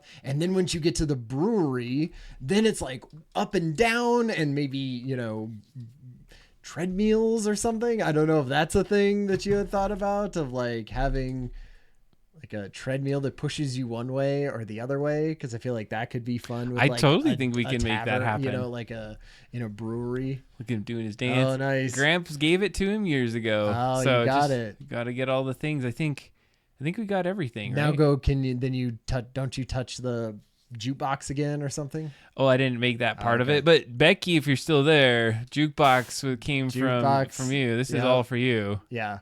Yeah. Exactly. Like. Adam, that's an original Adam. That is score. Original. One thing I wanted to note is like, check this out. So see how I'm like, you have those two levels and we kind of have a pretend I like Z. That. Do you want one more? Like we could do one more, but it starts to get to where you wouldn't be able to get to the middle one. I mean, I guess you could, or maybe we'd have to figure out if there was a different way to like program it. But I wanted to show you this. Like, one of the problems I solved is you put these doors in here. And so watch what happens when I get close to the door. I'm just running to the side. It kind of jumps down a little bit. That's so perfect. that it like looks. So you don't just run into the part of the door that's next to the the wall next to the door. Yeah, so it kind of looks like here, like going down. And then it's just like, and then he just jumps through the door. That's great. So I just want, I like, hopefully that is like starting to up our game on the, like, this feels way more complete in mine. And what I wanted to go ahead. What was your thoughts? Well, my only thought was like, because we're coming to the end, like what action items do we want to do? See, the jukebox, love it. So I think like, let's say I was able to do like, I want to do like the other characters. Like I want to do one. I would say do one other character for sure. Like I would love to do a D and the alien, because I feel like those are our two main characters. Do one character. We could just do now? one. And maybe it's the alien, right? And then it'd be great to be like, go up and talk with them, or do like, I don't know, because that's going to be a big part of our stuff. I would think that would be a great thing. Like, let's do some sort of talking, and then I wanted to get an AI rat to beat on. Right, yeah. But one thing I just wanted to like make note of, and we're gonna have to really tighten up our skills on this, is that it is a kind of a pain in the ass to set these worlds up. So every time you build one of these maps, see how these blue things, so if you're like, oh, I want the stool over here, then I have to go in and like put hit boxes and do all this work. So that makes me think, do you think we shouldn't be building backgrounds like these? Like we should be building just like black little boxes for them to Sure. jump around Yeah. on, right? And then we would be like, no, move the black box a little bit more this way, right? And then it would be easy to move that stuff over. And then you'd be like, great, now it's set up how we want to jump around and collect things in this world. Now go in and then like take that into, tiled and build it all and put the little totally extra think stuff. so. The thing I would say though is that we need to get scaling down. I still feel like Roby looks like a little kid in this world, and so it could be okay. I'm not saying I'm not okay with it. Well, because the thing is, like, when he's standing next to the bar, like he is. Let's go look at that. So if he's by the bar, because I was looking at it right here. So like his eyes are like just over it. So it's like, Right. is it He's, enough like, looking or over the not? bar. I don't know. And so he can stand on a stool. I mean, I guess the stool is about right. So I'm okay with where it's at. I'm having no problem with it. I'm just saying, like, I'm fine with it. Okay, but- cool. As long as we're good with that, then we're fine. I guess what I just wanted to make sure is that as we start to build this out, we just have to be really cognizant of how much additional work. Like I had to go and take your like there was like a side of it that I had to cut off, and and what you probably didn't notice is that this room doesn't have that statue that was there, because I was like, it didn't make sense for him to run to the right. There was no like continuity from the entrance of the right of the bar into the bar itself. Sure. And so and it was taking up some pixels, so I just duplicated your right side and just chucked it on there, and it ended up working kind of cool. And I think we can go back and forth and play with that. And I like the mountains in the back. I didn't necessarily like the guy in the thing. It didn't work like we talked about last time. Well, and part of that'll just be like when you're setting up story elements, right? Like you'll need things that make certain rooms unique, right? Because then you'll be like, I remember the something room because it had this thing in it. Like I remember the Very museum because it has this thing in it, right? And I remember the patio because it has the umbrella tables in it, right? And I remember this thing because it has the statue of Roby's, grandfather in it. And it didn't have to be that statue, but I do think there should be something that like you're like, right, it's an original thing that I go in there, and it's probably the thing that like you would run up to and click on and learn things from, because it'll be different than the rest of it. You're right on the money with that. And so what we got to do then is start to figure out, like you said, the blocking of those rooms. And then that way you can start to say, if this is the, entrance and you needed the statue, then you would be like, all right, we'll focus a lot of the effort on like making the statue very understandable or what that should look like. And like pieces to it, and probably animations, right? Like if it's a big part of the story, then like when you click on when you've talked to the right person and collected the right thing, when you click on the statue, the arm moves down, right? Like that's where you that's when you spend your like animation capital on, is when like you're rewarding the player for figuring out something, and they get a little animated whatever to be like, yeah, cool. Okay, I'm moving on. And yeah, we got this thing, and that reveals the key or whatever. So next time, what are we doing? So like, I think I should have a character. I would say just one character. Actually do a character, and if you could do the rat. And the rat. Okay. And if you get the rat sooner than later, sure. Because I want him beating on something. And so what do we need? Like running rat? I would just say like a rat that was probably 2 frames. 2 frames of like, like running, like his little legs, like his little feet, just like pixels or something, or like I don't know what like that. And he has to be pretty big. Yeah, I was gonna say how big, like 8x16, like he'd have to be 16 by 16, like in a 16 by square. Yeah, maybe with his tail up. Yeah. Yeah. Nice. That would be great. I mean, it's already 7 minutes. Do we have enough time to play one more game of that? Or are we done? All right. We have one more time to play Drawful. If you would like to join us. If you want to stick around and do a Drawful with us. So thank you for joining us for this crazy thing, like nostalgic backdrops of like amazing things we've done. All right. This is great, Ryan. Good job. Good job on pulling that one out. All right. We're going to do one last version of this evening on Drawful.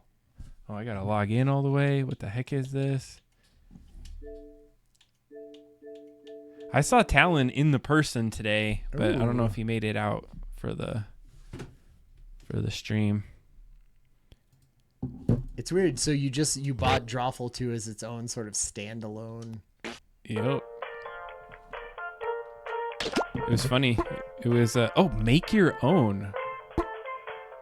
Huh. So you probably can make your own like names and stuff of. Oh, right. Like what it's asking you to draw. Yeah. Okay. If you would like to play.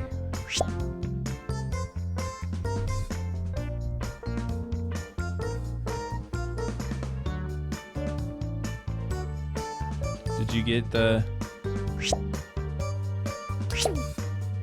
All right.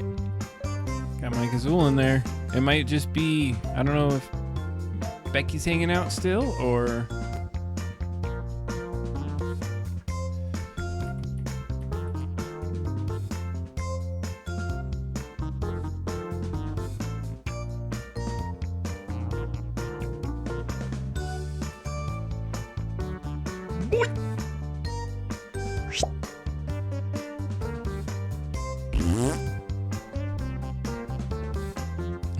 I like that one, my Gazul. You got the little hair now. All right, we're just waiting on Ryan to start this sucker. Hello. Is that everybody? I think everyone's in.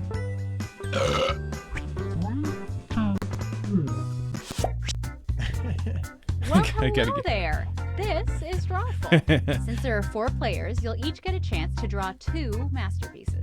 Let's get away from this menu screen, huh? Okay, I've sent a prompt to each of your devices. Something odd or funny, like Frat Bros or Mad Max Fury Road cosplay. Draw a picture on your device that would have that title, and when you're done, hit send. You'll get points for each player that can correctly guess your title, so have fun!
Yeah, there's no erase. Yeah, there's no erase. That's good, I guess.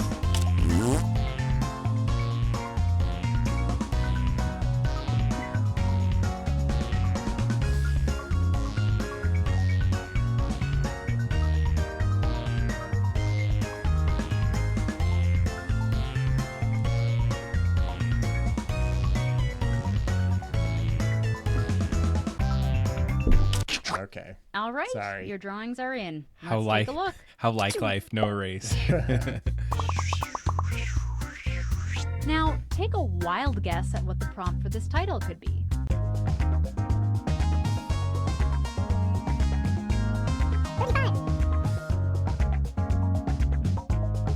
Hello.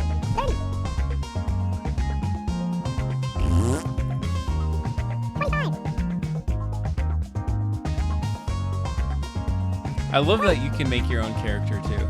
Yeah. That's good.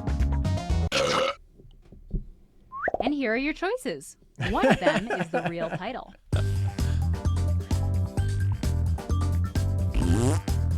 Hello.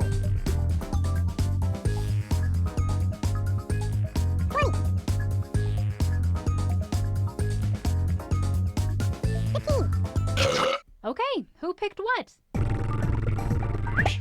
Damn it. I gotta say, you really nailed the and stuff part. Yeah, I was gonna say.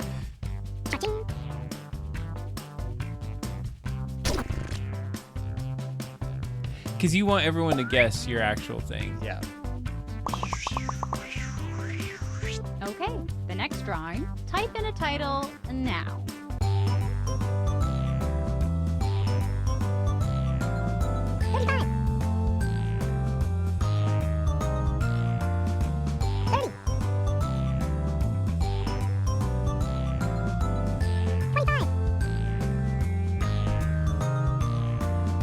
Hello.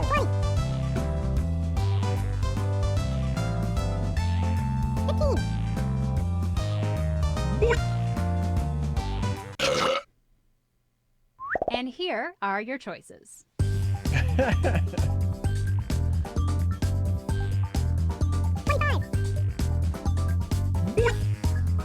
Hello.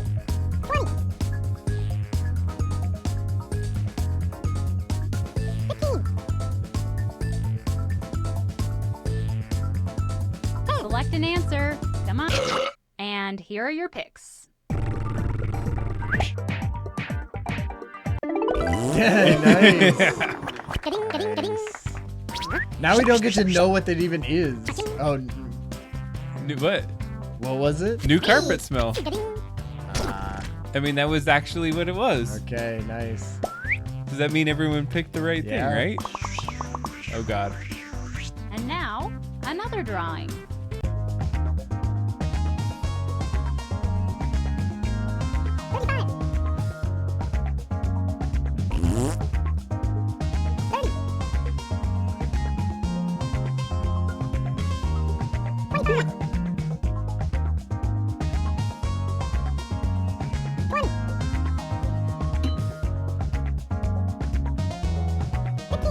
Oh, man, I think I did something else. Come on, typing time is almost up. Like how it prompts you. Here are your choices.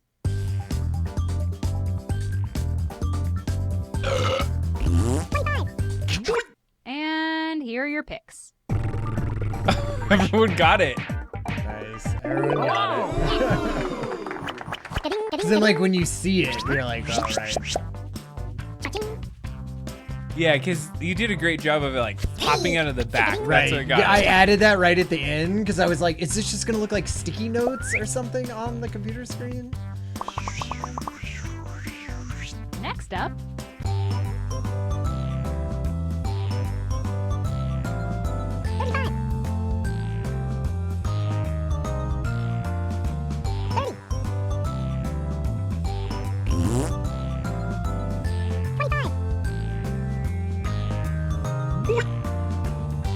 Hello. Tweet.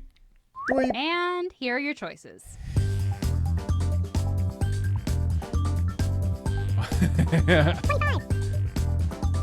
Hello. This one, we're getting Okay, good at who it. picked what? Yeah. Boom! Hello. Sorry.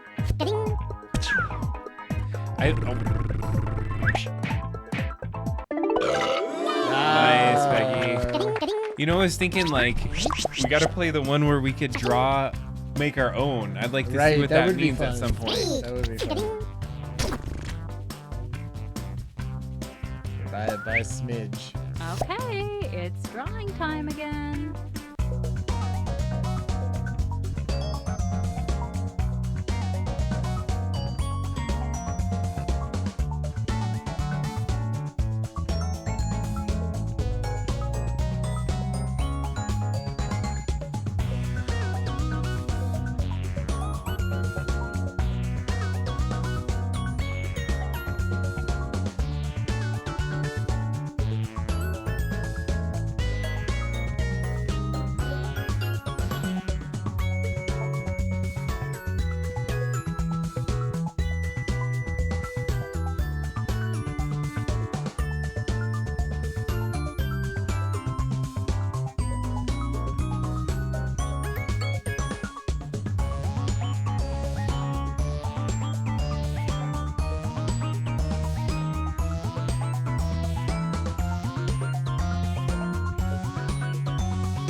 hard.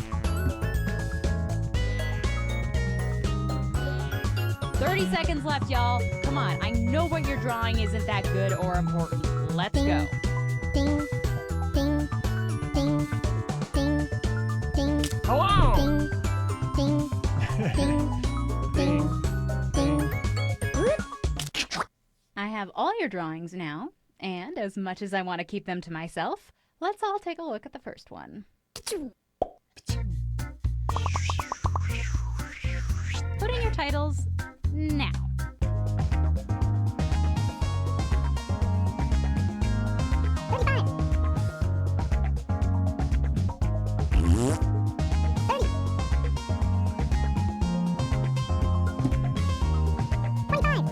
Hello.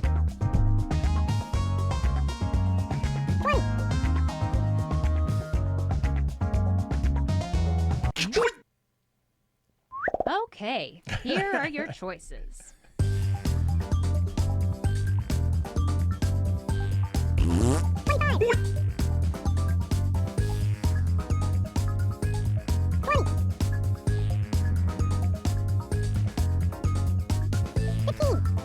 Hello. And here are your picks. Hello. Yeah. Damn it.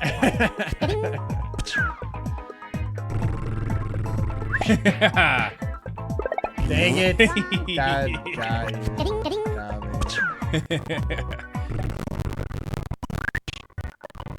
Oh, Oh, She got it. Nice. it gets all glitched because I get achievements and stuff on my Right. computer. And damn it, Ryan. Tied. Type in a convincing title now.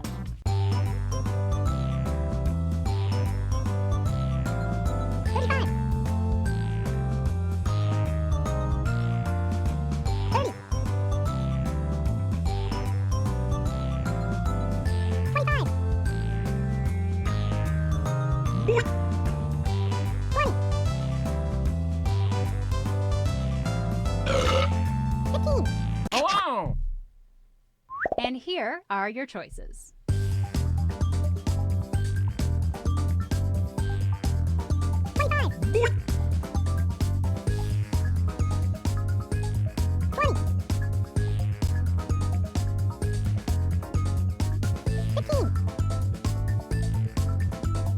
Hello. Pick something. Let's see what people picked. It's like, it's the longest one. Right.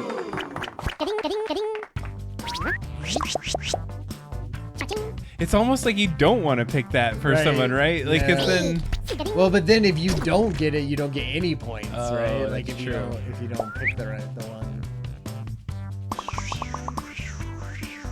Type in a title now. I love how it does it in the way that you drew it too. I Like just you're the- adding things. God.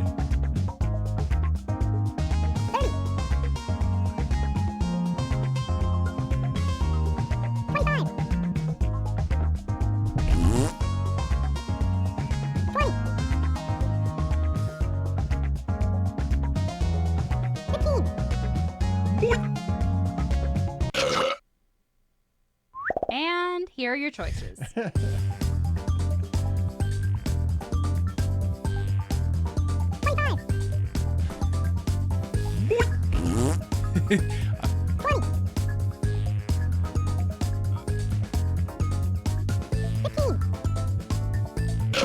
And here are I'm your gonna picks. say I screwed this one up.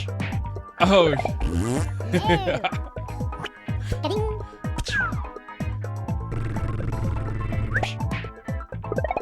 oh, he's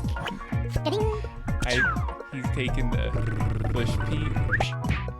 Hello. I thought it said psychotic fish. Oh. I thought it said psychotic fish. I didn't read it correctly. Good job. Is that it? Adam, pull ahead. Okay. Enter your titles now.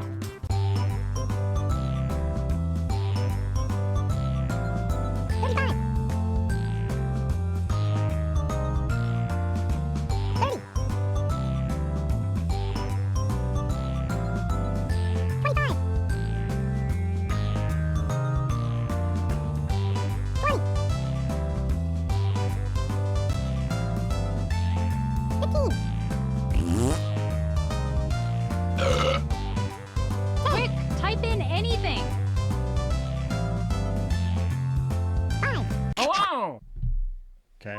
Here are your choices.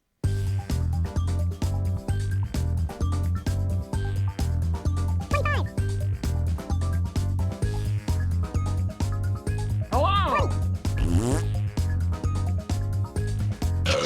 And here are your picks. Nice. Ding.